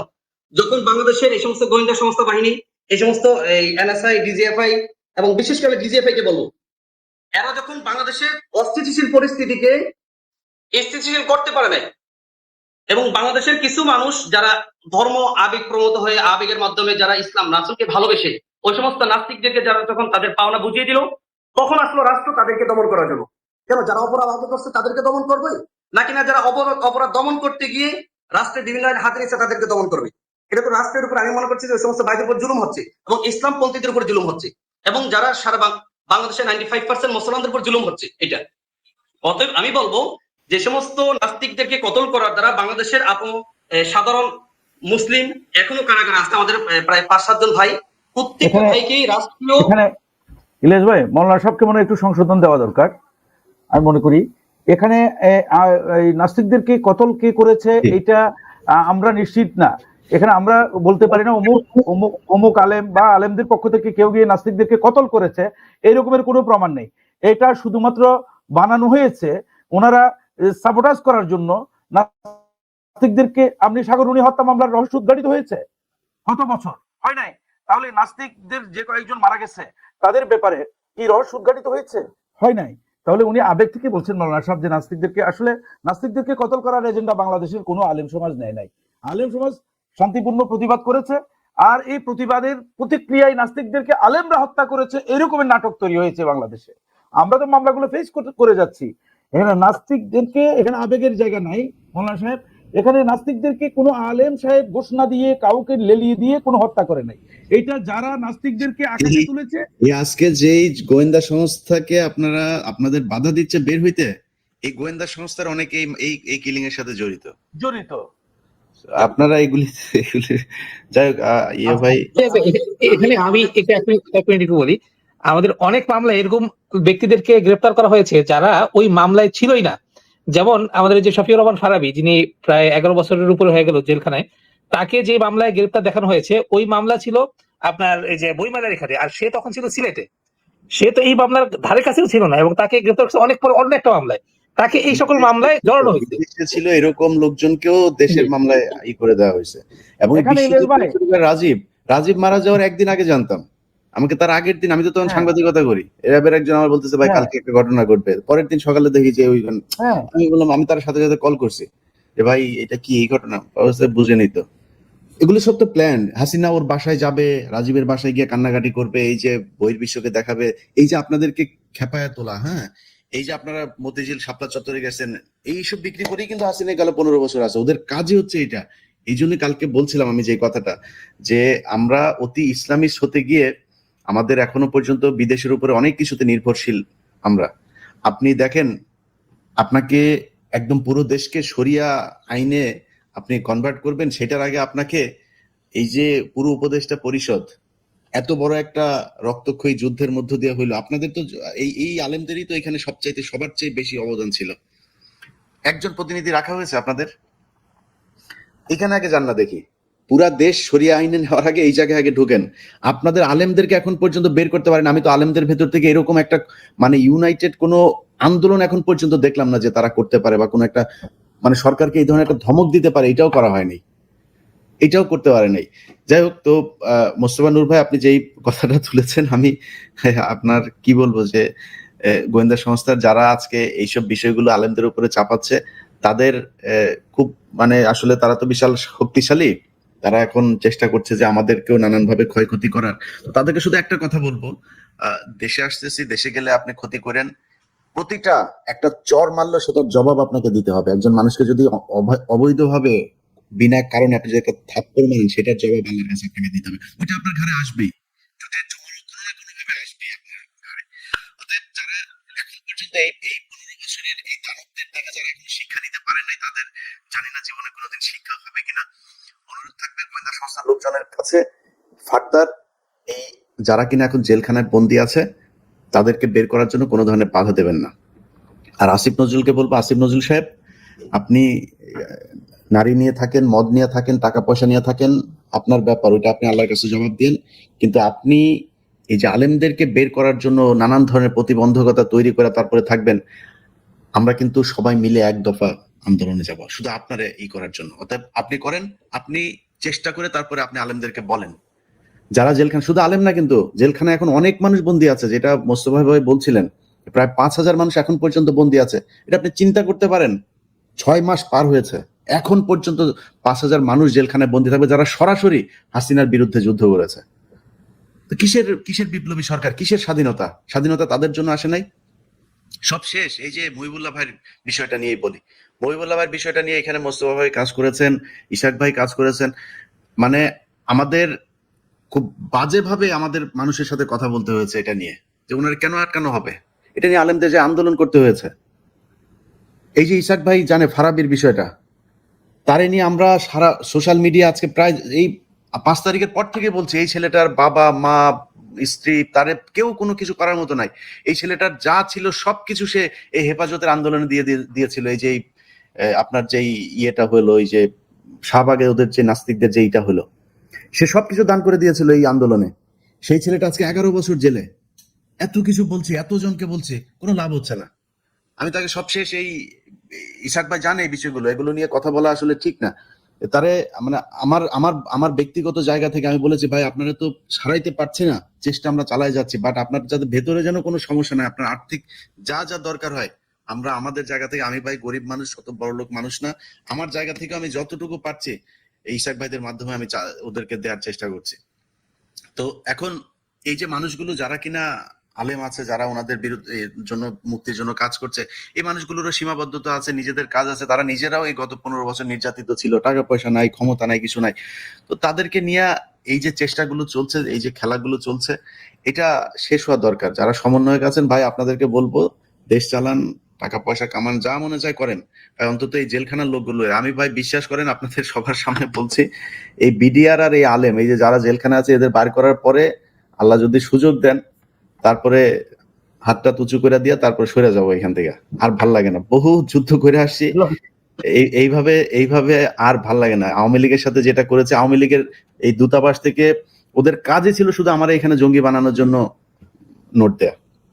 সেই জিনিস এখনো চলছে, এখনো নানান জন চেষ্টা চালায় যাচ্ছে যে ট্রাম্প এসে এখন ক্ষমতায়, এখন আমরা এখান থেকে বার করে দেয়, নানান চেষ্টা চালায় যাচ্ছে। তো আল্লাহ যদি কারোর ক্ষতি না করে, আপনি তো করতে পারবেন না সারা জীবন চেষ্টা করেও। বাট এই ঝুঁকিগুলো, এই মাথায় সমস্যাগুলো বারবার, এই যে পুলিশ নিয়ে জিজ্ঞাসা করা, ভাই এটা হয়েছে ওইটা হয়েছে, এগুলোর জবাব দেয়, আমার তো কোনো কিছু পায় না। আমার তো আসলে আমি তো মানে প্রকাশ্যেই আমি নামাজ পড়ি, সেটা প্রকাশ্যে, আমি যা করি সেটা প্রকাশ্যেই করি। আমার তো কারোর সাথে কোনো এরকম কোনো জঙ্গি সংগঠন বা কারোর সাথে আমার কোনো নাই, সম্পৃক্ততা নাই যে সে যেটা নিয়ে তারা আমার পানিশমেন্ট দিবে। তো যাই হোক, তারপরে এই ঝুঁকিগুলো আর পেইন গুলো নিতে ইচ্ছা করে না ভাই। এইবার 5 তারিখের পরে দেশ যদি ঠিক না হয়, এই দেশ আর জীবনে ঠিক হবে না, এটা মানে নিয়েই এখান থেকে সরে যাচ্ছে। তো আসিফ নজরুল এবং গোয়েন্দা সংস্থা সবার কাছে অনুরোধ, ভাই আল্লাহর রাস্তায় এই লোকগুলো ছেড়ে দেন। এই লোকগুলো 15 বছর কষ্ট করেছে, কেউ 5 বছর, 7 বছর, 15 বছর টানা জেলখানায় আছে, এরকম লোকও এখনো জেলখানায় আছে।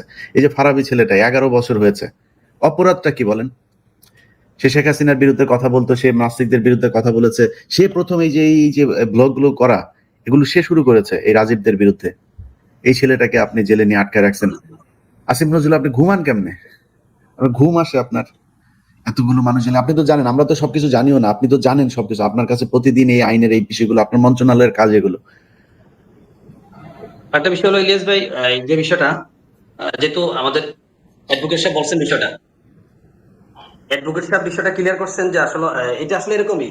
আমরা ওই ডিজিএফ এর কেসে আমরা ক্লিয়ারেন্স চাচ্ছি, যারা এই ফিলকান হত্যার সাথে জড়িত, যারা হেফাজতের হত্যার সাথে জড়িত, যারা এই বিডিআর বিদ্রোহে এই নাস্তিকদেরকে কতল করার নামে তাদের হত্যার সাথে জড়িত, এরকম প্রত্যেকটা ক্লিন মাস্টারের সাথে ডিজিএফ জড়িত, এরাই কিন্তু আবার আমাদেরকে ক্লিয়ারেন্স দিচ্ছি। তো বাংলাদেশের স্বাধীনতা, স্বাভাবিক মানুষের এবং আম জনতার ইনসাফটা কোথায় গেল তবে? এই ইনসাফটা তারা কখন পাবে? এখনো যদি তারা না পায়, দেখেন আমি স্বাভাবিক বাংলাদেশের কওমি মাদ্রাসার পক্ষ থেকে সর্বপ্রথম আমি এই 17 জুলাই হাটাজারি মাদ্রাসার সামনে থেকে আমি এই ছাত্রদের আন্দোলনের সাথে একাত্মতা পোষণ করে এবং আমাদের হাটের মাঝে ছাত্রদেরকে নিয়ে আমি একাত্মতা পোষণ করে সামনে আসছি যে ছাত্রদের উপরে যে জুলুম করা হচ্ছে এটা আসলে জুলুম এবং এই জুলুমকে আমরা মেনে নিতে পারবো না, এই জালেমকে আমরা প্রতিহত করে ছাড়বো, এরকম ভাবে আমরা আন্দোলনে আসছি। আমাদেরকে আমাদের মুফতি হারুন রেজা সাহেব চট্টগ্রামের, তিনি কেন্দ্রীয়ভাবে আমাদেরকে অনেক পরামর্শ দিয়েছেন। একবারে 6 জুলাই থেকে আমাদেরকে পরামর্শ দিয়েছেন। আমরা 6 জুলাই 7 জুলাই এরকম ভাবে 13-14 জুলাইতে আমরা চট্টগ্রামের মারামারিতে ওপেনলি আমরা ছিলাম, মাদ্রাসার পক্ষ থেকে আসিনি। যখন আমরা মাদ্রাসার পক্ষ থেকে 17 তারিখে আমরা ঘোষণা দিলাম, সারা বাংলাদেশে আম জনসাধারণ, আলেম ওলামা সমস্ত মানুষ এসে এর সাথে সম্পৃক্ত হলো। এই বৈষম্যবিরোধী ছাত্র আন্দোলনের সাথে আমাদের সম্পৃক্ততার কারণটা কি ছিল? আমাদের মৌলিক সম্পৃক্ততার কারণ ছিল ইসলামপন্থীদের উপরে যে কণ্ঠসা করা হচ্ছে এই কণ্ঠসাকে রোধ করা এবং এই ইসলামপন্থীদেরকে আবার উন্মুক্ত করে দেওয়া, এবং যে সমস্ত ভাইদেরকে শত শত আমাদের ভাই হাটাজারি মাদ্রাসায় পড়ে, পটিয়া মাদ্রাসায় পড়ে, আপনি দেখেছেন গত বছর একটা ছেলে পটিয়া মাদ্রাসায় পড়ে 3জন ছেলেকে করছে, গুম করে ফেলছে। প্রায় 17-18 দিন গুম করার পরে 3জনকে মুক্ত করছে, এবং 3জনের ভিতরে একজন এরকম ছিল, সে মাদ্রাসায় পড়ে না, নোয়াখালী থেকে আসার সময় তাকে গাড়ি থেকে নামিয়ে নিয়ে গেছে, 3জনের সাথে তাকে জুব্বা পরে দাঁড়া করে এসেছেন। দেখেন এই ছেলেটা আন্দোলন করছে, তার কাছে বই পাওয়া গেছে, এই পাওয়া গেছে, সেই পাওয়া গেছে। এই স্বৈরা শাসনের অবস্থান থেকে আমরা মুক্তি পাওয়ার জন্য কিন্তু আন্দোলনে শরিক হয়েছি। আমাদের হাটাজারি মাদ্রাসার এবং সারা বাংলাদেশের কওমি মাদ্রাসা থেকে প্রায় 72 জন আলেম ওলামা শহীদ হয়েছে। এগুলো কেন হয়েছে? আমাদের স্পিরিটটা কোথায় যাবে? আমরা আপনাকে এই কথা বলতেছি, যদি আমাদের আলেম ওলামাদেরকে যদি মুক্তি দেওয়া না হয় এবং বিডিআর হত্যাকাণ্ডের সাথে যে সমস্ত অপরাধীরা ছিল তাদেরকে তদন্ত সাপেক্ষে বিচার করা না হয়, এবং যারা এটার সাথে জড়িত ছিল না, নিরপরাধ অপরাধী বলে তাদেরকে শাস্তি দেওয়া হয়েছে, তাদেরকে যদি মুক্তি দেওয়া না হয়, আমরা কিন্তু সমস্ত মাদ্রাসায়, বাংলাদেশের প্রত্যেকটা মাদ্রাসায় আমাদের যোগাযোগ আছে, আলহামদুলিল্লাহ আমরা যোগাযোগ করি। যেরকম আমরা 17 আগস্টের আগে আমরা যোগাযোগ করে সমস্ত মাদ্রাসাকে নামতে বাধ্য করেছি। আমরা কিন্তু সামনে আবার দুর্বার আন্দোলন করার জন্য আমরা বাধ্য হব। এটা কওমি মাদ্রাসার পক্ষ থেকে, ছাত্রদের পক্ষ থেকে আমরা ইনশাআল্লাহ এটা বলতে পারি, আমাদের স্টেবিলিটি আছে। যদি আমাদের এই সমস্ত আসিফ নজরুল বলেন এবং বিজিএফ যে সমস্ত বাহিনীগুলো বলেন এবং অথর্ব উপদেষ্টা যারা আছে, যদি তারা এই ব্যাপারে যদি কোনো পদক্ষেপ না নেয়, আমরা কিন্তু যে কোনো আন্দোলনে বাধ্য হব। তবে দেশের এই অবস্থানকে, দেশের বর্তমানে যে অবস্থান আছে এই অবস্থানকে আমরা শুধু টিকে রাখার জন্য আমরা কোনো আন্দোলনে যাচ্ছি না। সমস্ত প্রকার লিয়াজ করে আমরা সমঝোতা করে আলোচনা করে আমরা চাচ্ছি এটা সমাধান করার জন্য। যদি উপদেষ্টা আমরা এটা সমাধান করতে না পারে, আমরা কিন্তু আন্দোলন করতে বাধ্য হব। এখনোই আমি বসে আছি আপনাদের সাথে, প্রায় অনেকজনই মেসেজ দিচ্ছে, ভাই এই ব্যাপারে একটু কথা বলেন। আমরা কিন্তু প্রয়োজন আন্দোলনে নামবো, যদি প্রয়োজন হয় ইলিয়াস ভাই আপনার সাথে থাকবেন ইনশাআল্লাহ, সমস্ত মজলুম ওলামা کرام থাকবে, আমরা মাঠে নামবো এবং কওমি মাদ্রাসার সমস্ত কওমি মাদ্রাসার ছাত্র সহ নামবো এই ব্যাপারে ইনশাআল্লাহ। এবং আমি কিছুদিন আগে আমি একটু কথা বলতে চাই মাসুদ ভাই, আমি একটু কথা বলতে চাই। আসলে যে আল ওলামায়ে কেরাম এখনো জেলে আছে, এই ব্যাপারে আমরা মুক্তির ব্যাপারে এখন আজকে আলোচনা করতেছি, প্রতিবন্ধকতা কোথায়। কিন্তু আমরা যে আমাদেরকে মামলা দিল, জিআর মামলা, এক একজন আইউ আছে, পুলিশ কর্মকর্তা, তাদেরকে কি করা হয়েছে? ভোলা সদর থানায় যে মামলাগুলোর আইউ যারা, তারা এখান থেকে অন্য এক জেলায় গিয়ে তারা নিজেদের চাকরি সহ সবকিছু ফ্যাসিলিটি ভোগ করতেছে। এরা যে স্বৈরাচারের দোসর ছিল, তাদের কথা মতো উঠবোস করে এই নিরপরাধ নিরীহ আলেম ওলামাকে, এমনকি আমাদের আল্লামা মামুনুল হক সাহেবকে চরিত্রের কলঙ্ক দিয়ে তাদেরকে জেলখানায় আবদ্ধ করেছে। তাদের বিচারের কোনো ব্যবস্থা নেই। এজন্য আমি আজকে এই লাইভের মাধ্যমে, যেহেতু আপনি সুযোগ দিয়েছেন, আমি মনে করি আমাদের ওলামায়ে কেরাম জেলে থাকার পিছনে প্রতিবন্ধকতা, উপদেষ্টা মন্ডলী এবং সমন্বয়ক যারা আছে, এবং তারা এই মাজলুম ওলামায়ে কেরামের অভিভাবক আল্লামা মামুনুল হক সাহেব, হারুন ইজহার সাহেব সহ তাদের সাথে সমন্বয় করে ওলামায়ে কেরামকে মুক্তির ব্যাপারে কোনো ব্যবস্থা করে। আমার কথা বেয়াদবি নিয়েন না।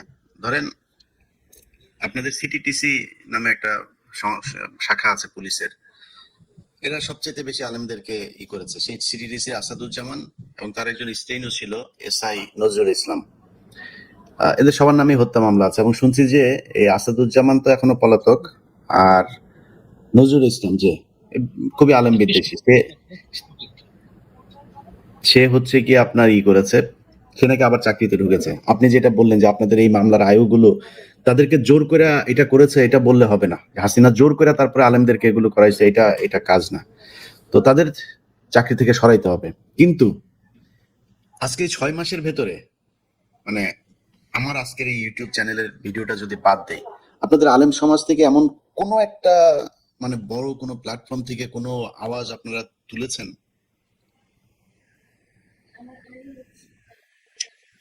জি ইলিয়াস ভাই, এটাও একটা আমাদের সমস্যা যে আমরা যে যার রাজনৈতিক অবস্থানকে পরিষ্কার করার জন্য মাঠে কাজ করে যাচ্ছি, কিন্তু এর সমস্যার স্থানে আপনি যেমন ভাবে হাত দিচ্ছেন সব জায়গায়, যে ফারাবি ভাই জেলে আছে, মাওলানা মহিবুল্লাহ সাহেবের মুক্তির ব্যাপারে প্রতিবন্ধকতা, এ নিয়ে গত সপ্তাহে লাইভে আসার কথা ছিল।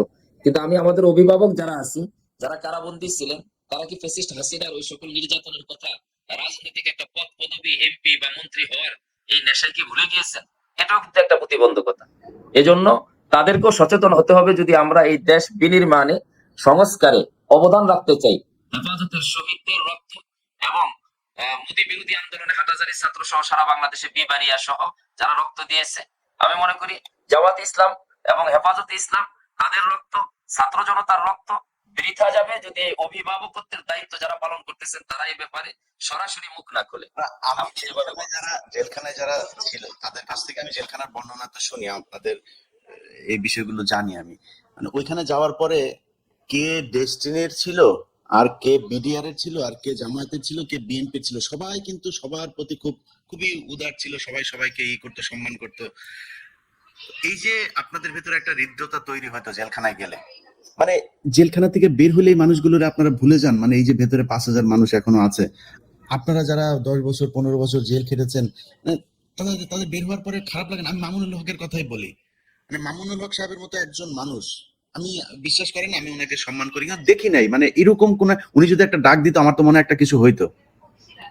যারা মানে খুবই একদম ফ্রন্টে যারা থাকেন এইসব মানুষগুলোর ভেতরে, জামাতের আমিরের কথাও যদি বলে, উনিও তো জেল খেটেছেন, বিএনপির মহাসচিব উনিও জেল খেটেছেন, তো ওনাদের খারাপ লাগে না যে জেলখানায় মানুষগুলো পচে মরছে?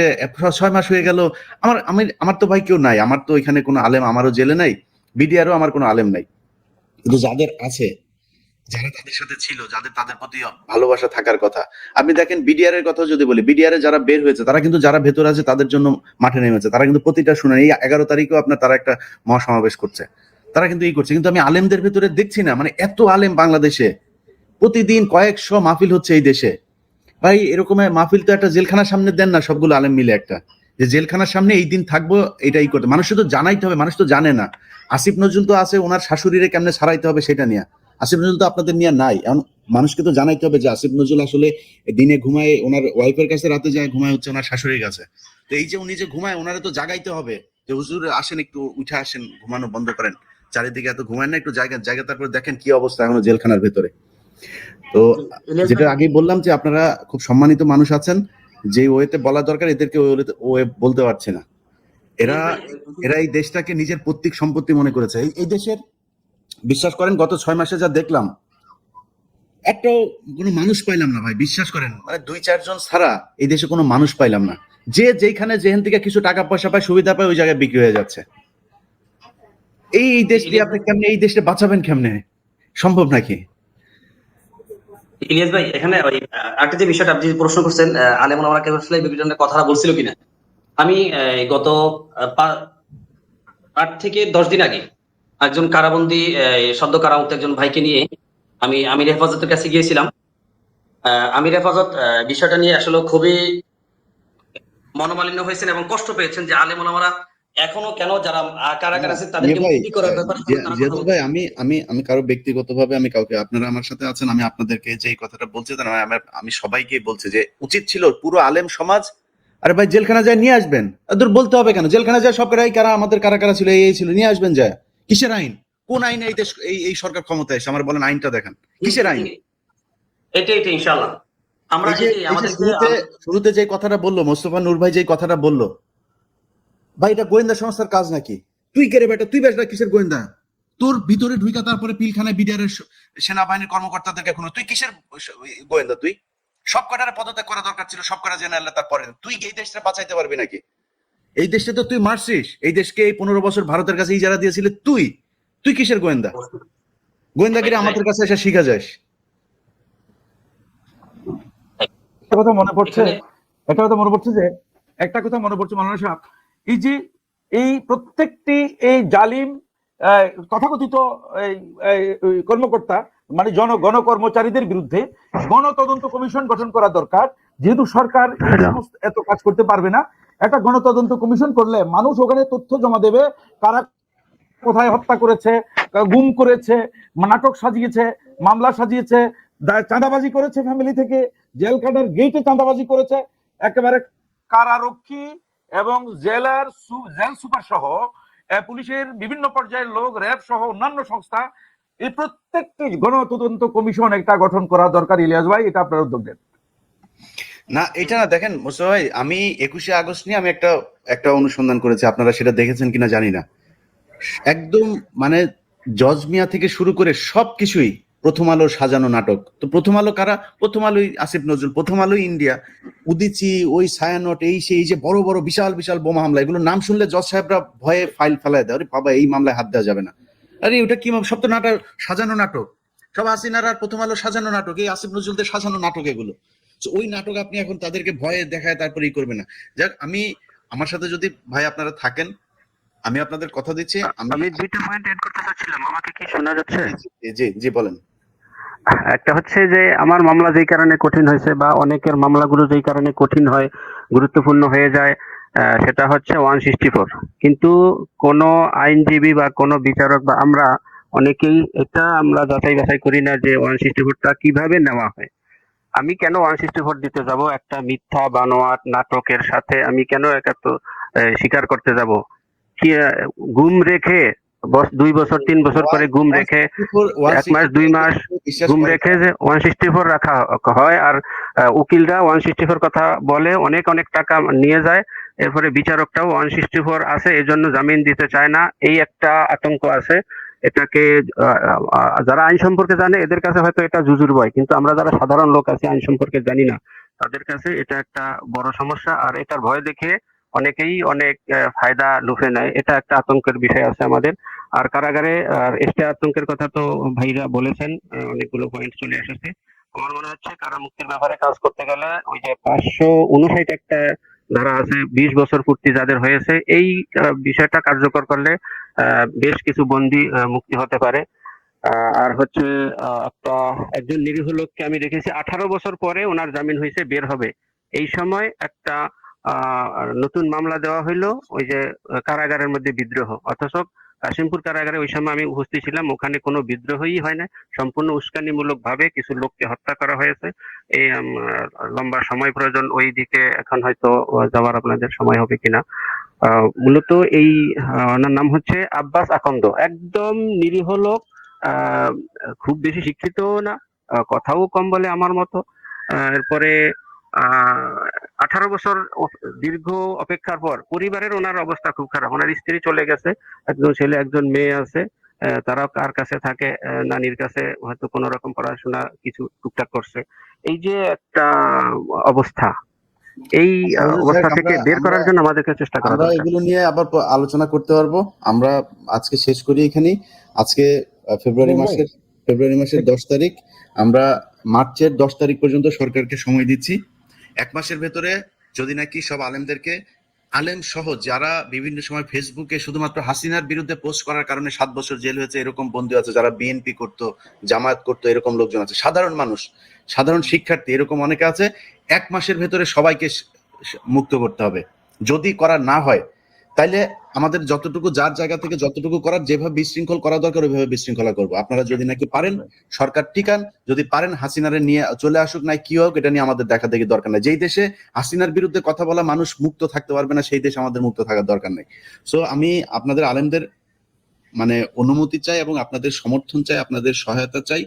আমার বিশ্বাস আমার চাইতে আপনাদের হৃদয়ে বেশি রক্তক্ষরণ হয়।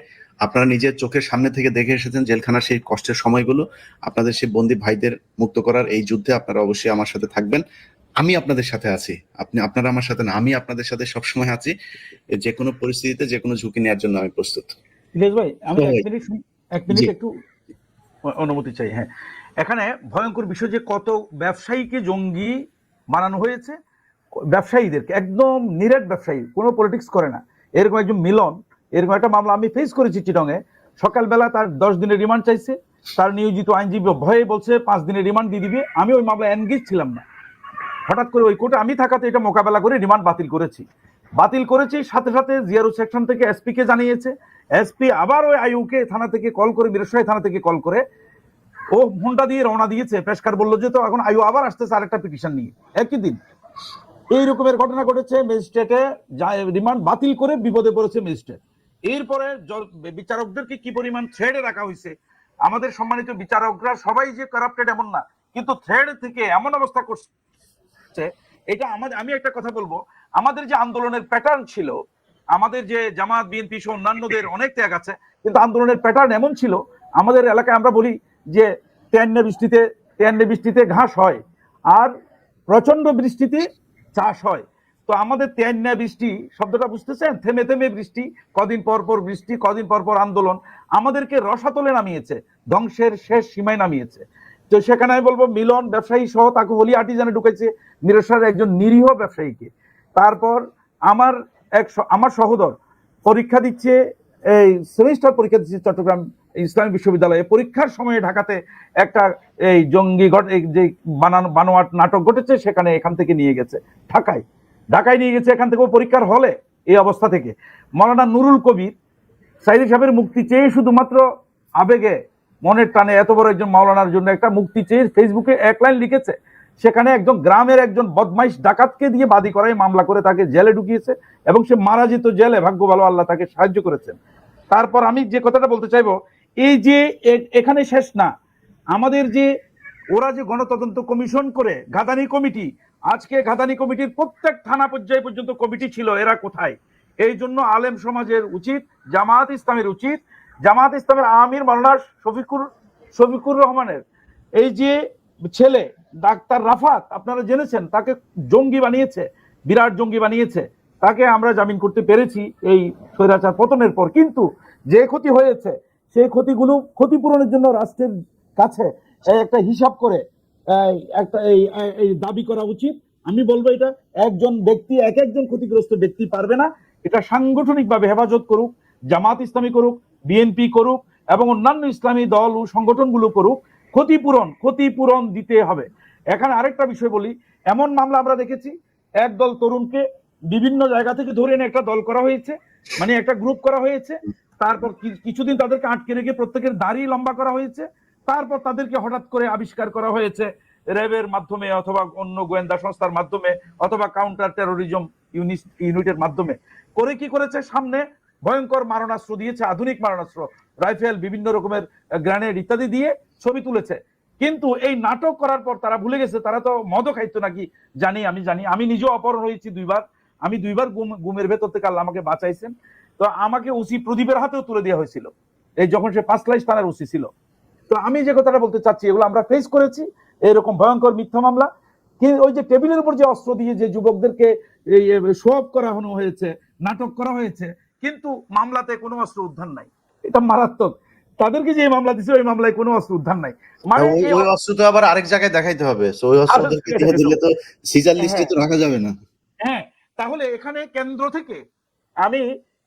থেকে সরকার, হাসিনা থেকে বা হাসিনার উপরে যারা আছে, এই মোদি সহ, এরা বাংলাদেশের নাটক এমন ভাবে করেছে, নাটকের জন্য অ্যাক্টিং করার মতো অফিসার সর্বত্র, প্রত্যেক থানা পর্যায়ে পর্যন্ত 1 ডজন করে অফিসার এই নাটকের অংশীদার, মিনিমাম 1 ডজন করে পুলিশের এসআই কনস্টেবল পর্যন্ত, ওসি পর্যন্ত এরা জড়িত। সবাই না হলেও এই রকমের একটা সেটআপ তাদের ছিল। এবং আমাকে গত নির্বাচনের আগে 3 নভেম্বর আমার কোনো মামলা ওয়ারেন্ট না থাকা সত্ত্বেও আমাকে ডিবি দিয়ে গ্রেপ্তার করে আমাকে 6টা মামলায় চালান করেছে, গত এই 23 সালের 3 নভেম্বর। তাহলে এগুলো শিকার আমরা বলতে চাচ্ছি এখন আমি ফাইনালি, যেটা আমাদের উপর যে ক্ষতিগুলো হয়েছে, একদিকে এদের বিচার, সাথে সাথে আইন সংস্কার এবং আইন যাতে কেউ ফ্যাসিস্ট হয়ে উঠতে না পারে, যে আন্দোলনের যে চেতনার কথা সেখানে মনোযোগ দেওয়া দরকার। আইন সংস্কার জরুরি, আইন ওই পর্যায়ে সংস্কার জরুরি, যে ভুক্তভোগীদের কাছ থেকে বক্তব্য নিয়ে কোথায় কোথায় হেনস্থা হয়েছে, হ্যারাসমেন্ট হয়েছে, হয়রানি হয়েছে, মিথ্যা মামলার শিকার হয়েছে, জুলুমের শিকার হয়েছে, কি কি কারণে, এইটা তো আপনি নিজে আমার চেয়ে ভালো বুঝেন এই জিনিসগুলো কিভাবে সাজানো যায়। হাসিনার সময়ের কোনো জঙ্গি মামলা টামলা কোনোটা রাখা যাবে না। হাসিনার সময় কোনো জঙ্গি হামলা, কোনো জঙ্গি প্রস্তুতি কোনো কিছুই বাংলাদেশে হয় নাই। যদি হয়তো এখন আজকে 6 মাস ধরে কোনো জঙ্গি নাই কেন? এখন তো আর জঙ্গির অস্ত্র সহ উদ্ধার হয় না।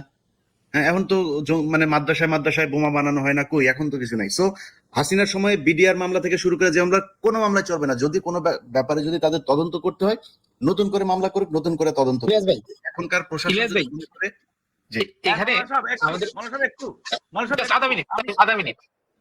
বিগত আওয়ামী লীগ সরকারের সময় যে সন্ত্রাস বিরোধী আইনটা তৈরি করা হয়েছিল, এই সন্ত্রাস বিরোধী আইন পুরোটাই ছিল একটা আওয়ামী লীগ সরকারকে বহির্বিশ্বের কাছে জঙ্গি দমনকারী হিসাবে তারা নিজেদেরকে তুলে ধরার জন্য এবং এর মাধ্যমে তাদের বৈধতা তৈরি করার জন্য।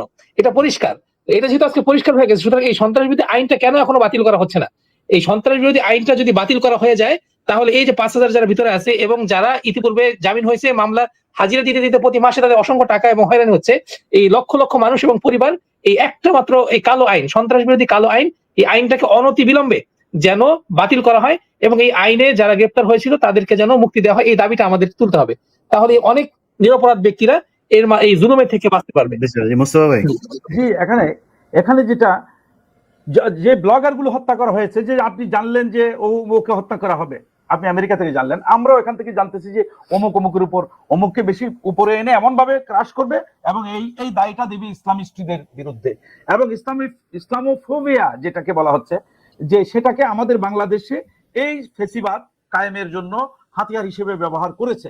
আমি যে কথাটা বলার জন্য এই কথাটা বললাম, সেটা হলো যে যতগুলো ব্লগার হত্যা হয়েছে এগুলো তারা করেছে এবং এই প্রত্যেকটি মামলা পুনর্তদন্ত করে আগে যারা হয়রানি শিকার হয়েছে তাদেরকে ক্ষতিপূরণ দিয়ে এই মামলা থেকে বাদ দেওয়া এবং পুনর্তদন্তের মাধ্যমে ওই হাসিনা রেজিমের যারা যারা জড়িত আছে, হাসিনা সহ প্রত্যেকের বিরুদ্ধে মামলা অগ্রসর হওয়া উচিত এবং এটাই হবে ন্যায় বিচার। জি, আসিফ নজরুল সহ গোয়েন্দা সংস্থা ডক্টর ইউনূস সরকার না, আসলে এই সরকারটা আসিফ নজরুল সরকার। আসিফ নজরুল সরকারকে বলবো যে 10 তারিখের ভেতরে যদি করা না হয়, তাহলে 10 তারিখের পরে দেশের যে কোনো পরিস্থিতির জন্য আপনারাই দেয়, আমাদের দায়টাই নেওয়ার দরকার না। আমরাও দায় নেবো না, আপনারা নিয়েন না। হাসিনা আসুক, ইন্ডিয়া আসুক, যে মনে চায় সে আসুক, আমাদের কোনো সমস্যা নেই। যেভাবে দেশ চলছে, এই দেশের কোনো সাধারণ কোনো মানুষের কোনো লাভ হয় নেই। শুধু এখন নতুন করে কেউ জেলে যাচ্ছে না আমাদের লোকজন, শুধু এখন নতুন করে হয়তো আগের মতো সেই গুম খুন সেগুলো হচ্ছে না, মানুষ কথা বলতে পারছে, এতটুকু। এর বাইরে কোনো সাধারণ মানুষের কোনো একটা জায়গা যদি বলেন যে কোনো জায়গায় কোনো মানুষ কোনো পাচ্ছে, মানে সুবিধা পাচ্ছে, এটা পাচ্ছে না। আমরা এই জায়গা থেকে বের হইতে চাই। এই দেশে এতগুলো মানুষ রক্ত দিয়েছে, তাদের রক্তের বিনিময়ে যে সুযোগটা এসেছে সেই সুযোগটা যেন হাতছাড়া না হয়, এটাই আমাদের সবার কাছে প্রত্যাশা থাকবে। আর আওয়ামী লীগের কাছে বলবো যে আওয়ামী লীগের ভাইরা দেখেন, আমরা এই যে মানুষগুলোর কথা শুনলেন না, আমি দূর থেকে বসে ওনাদের বক্তব্যগুলো শুনলাম, আপনি শুনলেন, এরকম অসংখ্য আলেম, ছোট 6 মাসের বাচ্চা, তাকে সহ বাড়ির ভেতরে বোমা ঢুকিয়ে পুরো বাড়িটা উড়িয়ে দেওয়া হয়েছে। এটা এই দেশে ঘটেছে। বহু আলেম এখন পর্যন্ত তাদের, এই যে মহিবুল্লাহ ভাইয়ের কথা বলি, মহিবুল্লাহ ভাইয়ের মানে উনি যে ঘরে বসে কথা বলছে, ওনার অবস্থাটা দেখছেন। ওনার মতো এরকম যে আলেমরা বের হচ্ছে, সবার সাথেই তো বের হওয়ার পরে আল্লাহ আমাকে সেই সুযোগটা করে দিয়েছেন ওনাদের এটাকে এখানে মানে সম্পৃক্ত থাকার। বেশিরভাগই শুনছি কোনো ঘর বাড়িও নাই। এই যে মানুষের অভিশাপ, এই অভিশাপ নিতে পারবেন না। হুমকি দেন, আবার আসবেন, এইবার এসে সিরা ফেলবেন, খায়া ফেলবেন, আপনি এসে সিরা ফেলবেন, খায়া ফেলবেন, মানুষ ছাড়া দিবে? আপনার মনে হয় এই যে ফেরাউন ছিল, ফেরাউন তো আপনারা বলেছেন ফেরাউন সারা জীবন থাকবে, হাসিনা থাকতে আর আওয়ামী লীগ কেউ সরাইতে সরছে না। আল্লাহ চাইলে বেস্ট প্ল্যানার হচ্ছে সে। আল্লাহ চাইলে আবারও সরাবে, আবার আসবেন, এসে মারবেন, আবারও সরাবে, তারপরে কই যাবেন? আবারও এইভাবে প্যাদানি খাবেন। সো এই হুমকি ধমকি দিয়া না দিয়া তওবা করেন। এই দেশের আলেমদের উপরে যে নির্যাতন আপনারা চালিয়েছেন, আপনারা শুধু রাজনীতি করেন নাই, সরাসরি আল্লাহর বিরুদ্ধে যুদ্ধ ঘোষণা করেছিলেন। অতএব ভাই, আমি 2 মিনিট কথা বলবো। ভাই আমরা শেষ করে দিব, একটু তাড়াতাড়ি বলেন, আপনাকে দিয়ে শেষ করি। জি, আমি সর্বশেষ সেটাই বলতে চাচ্ছি, বাংলাদেশের প্রত্যেকটা জঙ্গি নাটকের নেগেটিভ কিন্তু তৈরি করে দিয়েছেন আমাদের সুশীল সমাজ, যেটাকে আমরা প্রথম আলো এবং ডেইলি স্টার, এটাই কিন্তু বাংলাদেশের সুশীল সমাজ, অন্য কেউ না। এই প্রথম আলো, ডেইলি স্টার, এই সমস্ত পত্রিকার যে সমস্ত লোকেরা আছে যাদের মাথা হাতে চলে, তাদেরকে প্রত্যেককে এক একটা মানহানি মামলা দিয়ে, যতজনের নামে প্রথম আলোতে রিপোর্ট হয়েছে, ডেইলি স্টার রিপোর্ট হয়েছে, প্রত্যেক জনে প্রথম আলোর নামে, ডেইলি স্টার একটা একটা করে মানহানি মামলা দেওয়া প্রয়োজন। মামলা দিয়ে তাদেরকে দেশ থেকে এরকম ভাবে নির্মূল করা প্রয়োজন, আগামী ভবিষ্যতে যাতে কেউ যাতে এরকম দেশের ভিতরে থেকে দেশের বিরুদ্ধে চক্রান্ত করবে এরকম যাতে কেউ সুযোগ না পায়। এবং আমি এই ব্যাপারে আপনাদেরকেও সতর্ক করে দিচ্ছি, আমাদের অন্যান্য যারা আছেন, যারা শুনতেছেন, যে দেখেন, বাংলাদেশের ভিতরে থেকে কেউ যদি দেশের বিরুদ্ধে কোনো প্রকার চক্রান্ত করে এবং ইন্ডিয়ার লেলিয়ে দেওয়া কুকুরদের মতো যদি কোনো কাজ করে থাকে এবং ইন্ডিয়াকে এখানে প্রচার প্রসার করার জন্য, স্থায়িত্ব করার জন্য যদি কোনো কাজ করে থাকে, আমরা কিন্তু সর্বশেষ শক্তি দিয়ে কিন্তু তাদের ভিতরে লড়াই করবো, সেটা জামাত হোক, সেটা বিএনপি হোক। আমরা মার্চের 10 তারিখ পর্যন্ত সময় দিলাম। ডেইলি স্টার, প্রথম আলো এরপরে সময় পাবে না। 32 নম্বরে যেরকম সময় দিয়ে তারপরে যাওয়া হয়েছে না, ডেইলি স্টার প্রথম আলোকে সামনে সময় দেওয়া হবে না, দেখবেন যে মাটিতে মিশে গিয়েছে। সো খুব সাবধান, এখনো নানান ধরনের ষড়যন্ত্র করে যাচ্ছে এই প্রথম আলো, ডেইলি স্টার। তো আলেম সমাজের কাছে আমার অনুরোধ থাকবে, আমরা আজকে থেকে 1 মাস পরে আবার একটা আলোচনায় আসবো। সেই আলোচনাটা যেন শুধুই সরকারের প্রশংসা করে করার সুযোগ হয়, আমাদের যেন কোনো সমালোচনা করতে না হয়, কিংবা এমন কোনো পরিস্থিতি তৈরি করতে না হয় যে পরিস্থিতিতে সরকার বেকায়দায় পড়বে। সবার কাছে অনুরোধ ইলিয়াস থাকবে, ভাই, সরকার, গোয়েন্দা সংস্থা, সবাইকে ভালো থেকেন। আমরা ইনশাল্লাহ ইলিয়াস ভাই, আরেকটা বিষয়, ওই যে এখন যে গুম সেলগুলো এখনো প্রকার উন্মুক্ত করা হয়নি। গত কিছুদিন আমাদের কিছু ভাই এখানে গিয়ে র্যাবের ওয়ানের সামনে গিয়ে অবস্থান করেছিল। আমরা চাচ্ছি আগামী 10 তারিখের আগে প্রত্যেকটা গুম সেল উন্মুক্ত করে মানুষকে দেখানো হোক, এবং গুম সেলের ভাই, নির্যাতনে কি ভাই ধরেন ধরেন মানে ঢাকা শহর যদি হিসাব করা হয়, আপনাদের কতগুলো মাদ্রাসা আছে বলেন তো ভাই? ঢাকা শহরে আমাদের প্রায় মানে ছোট বড় মিলে 25,000-এর উপরে মাদ্রাসা আছে। 32 নাম্বার ভাঙছে, কেউ ঠেকাইছে বলেন? তা তো নাই। আপনার মনে হয় যে আমি আর পিনাকি বলছি আর 32 নাম্বার ভেঙে গেছে? আপনার মনে হয়? জনগণ তবে জানে নাই? আপনারা এই বাংলাদেশের মানুষ করেছে এটা, বাংলাদেশের মানুষ করেছে। সেনাবাহিনী কি গুলি করে? সেনাবাহিনী তো এসেছিল, গুলি করেছে আপনাদের? ভাই র্যাবে যান না, কালকে যান না, সব উঠাই নিয়ে আসেন, দেখি র্যাবের কে গুলি করে আপনাদেরকে। ইনশাআল্লাহ এটাই হবে। হবে, কবে হবে এটা? এই সবকিছু আমাদের সোশ্যাল মিডিয়াতে বলে তারপরে করা লাগবে না তো? আপনারা জান না রে ভাই, আপনাদের তো সংগঠন আছে, বিশাল বিশাল সংগঠন, করেন কি আপনারা? আপনি বিডিআর এ দেখেন না, বিডিআর এর কয়জন মানুষ? এই কয়েক হাজার মানুষের পরিবার, তারা কিন্তু আসে, তারা প্রতিটা শুনানিতে এখানে এসে তারা গ্যাদারিং করে। মিডিয়া সেটা খবর করে না, কারণ ক্যান্টনমেন্ট থেকে তো আবার নিষেধ করা আছে। আমি ছাড়া বিডিআর এর খবর আবার কেউ প্রচার করতে চায় না। তো তাদের তারপরে আসে, কিন্তু আপনাদের তো কোটি কোটি মানুষ, লক্ষ না কোটি কোটি মানুষ, আপনি বলতেছেন এখন পর্যন্ত ওইখানে আছে। যান না, ভাঙা নিয়ে আসেন, দেখি র্যাব গুলি করুক আপনারে। আপনি জেলখানায় যান না, ভাঙা নিয়ে আসেন আপনার লোকজন রে। যান না কেন? আপনার তো কিছুই করেন না এখন পর্যন্ত। আমাদের এখান থেকে এসে 1 মাস সময় দেয়া লাগবে কেন? আমাদের এখানে এসে আলোচনা করা লাগবে না? আপনাদের যাদের সংগঠন নেই তাদের একটা আলাদা ব্যাপার। আমরা তো দেশের পরিস্থিতিতে কোনো প্রকারের এই ঝামেলা না হয়, অস্থিতিশীল না হয়, এটার দিকে তাকে আমরা কিছু করতেছি না, কিন্তু সেটাকে তারা সম্মান দিতেছেন ঠিক উপদেষ্টারা। আছে, আমরা এবার সময় দিলাম 1 মাস। বাংলাদেশের আমার শ্রদ্ধেয় আলেম সমাজ, আপনারা আমাদের মাথার মুকুট। আপনারা এই দেশকে সেই গৌর গোবিন্দ থেকে আজকের অবস্থায় নিয়ে আসার পেছনে আপনাদের রক্ত গিয়েছে সবচাইতে বেশি। অতএব আমরা যেটা আপনাদের কাছে প্রত্যাশা করি, যে ভেতরে যে আলেমরা আছে তাদেরকে সরানো, প্রথম আলো, ডেইলি স্টারের ব্যাপারে খুব সুনির্দিষ্ট পদক্ষেপ নিতে হবে। ইনশাআল্লাহ। এর জন্য আমি আপনাদের সাথে আছি। আমার মতো একজন অদমকে যদি আপনাদের সাথে রাখেন, আমি আপনাদের যে কোনো বিষয়, যে কোনো সময়, যে কোনো পরিস্থিতিতে আমার সর্বোচ্চ আর্থিক, শারীরিক, যেইভাবে আপনাদের কাছে দিতে হয় আমি। মানবিক করিডোর ইস্যুতে সংবাদ সম্মেলন ডেকেছেন জাতীয় নিরাপত্তা উপদেষ্টা। রাখাইন আঞ্চলিক কেন্দ্রিক মানবিক করিডোর ইস্যু নিয়ে সংবাদ সম্মেলন ডেকেছেন জাতীয় নিরাপত্তা উপদেষ্টা খলিলুর রহমান। বুধবার 21শে মে দুপুর 2টায় রাজধানীর বেইলি রোডের ফরেন সার্ভিস একাডেমিতে এই সংবাদ সম্মেলন হবে। মানবিক করিডোর দেওয়া নিয়ে আলোচনা সমালোচনা চলছে, বিষয়টি খোলাসা করবেন তিনি। রাখাইন রাজ্যে সেনা মিলিশিয়া সংঘর্ষের কারণে সাধারণ মানুষ খাদ্য, চিকিৎসা সামগ্রীর সংকটে পড়েছে। মিয়ানমারের অভ্যন্তরে ত্রাণ পৌঁছানো কঠিন হয়ে পড়েছে, ফলে আন্তর্জাতিক সম্প্রদায় জাতিসংঘ মানবিক করিডোরের প্রয়োজনীয়তা তুলে ধরে। বাংলাদেশে মিয়ানমারের অভ্যন্তরে ত্রাণ পাঠানোর জন্য মানবিক করিডোর সুবিধা দেওয়ার বিষয়ে আলোচনা চলছে। সরকার বলছে এই করিডোর শুধু মানবিক উদ্দেশ্য ব্যবহারের জন্য, কোনো সামরিক বা বাণিজ্যিক কাজে নয়।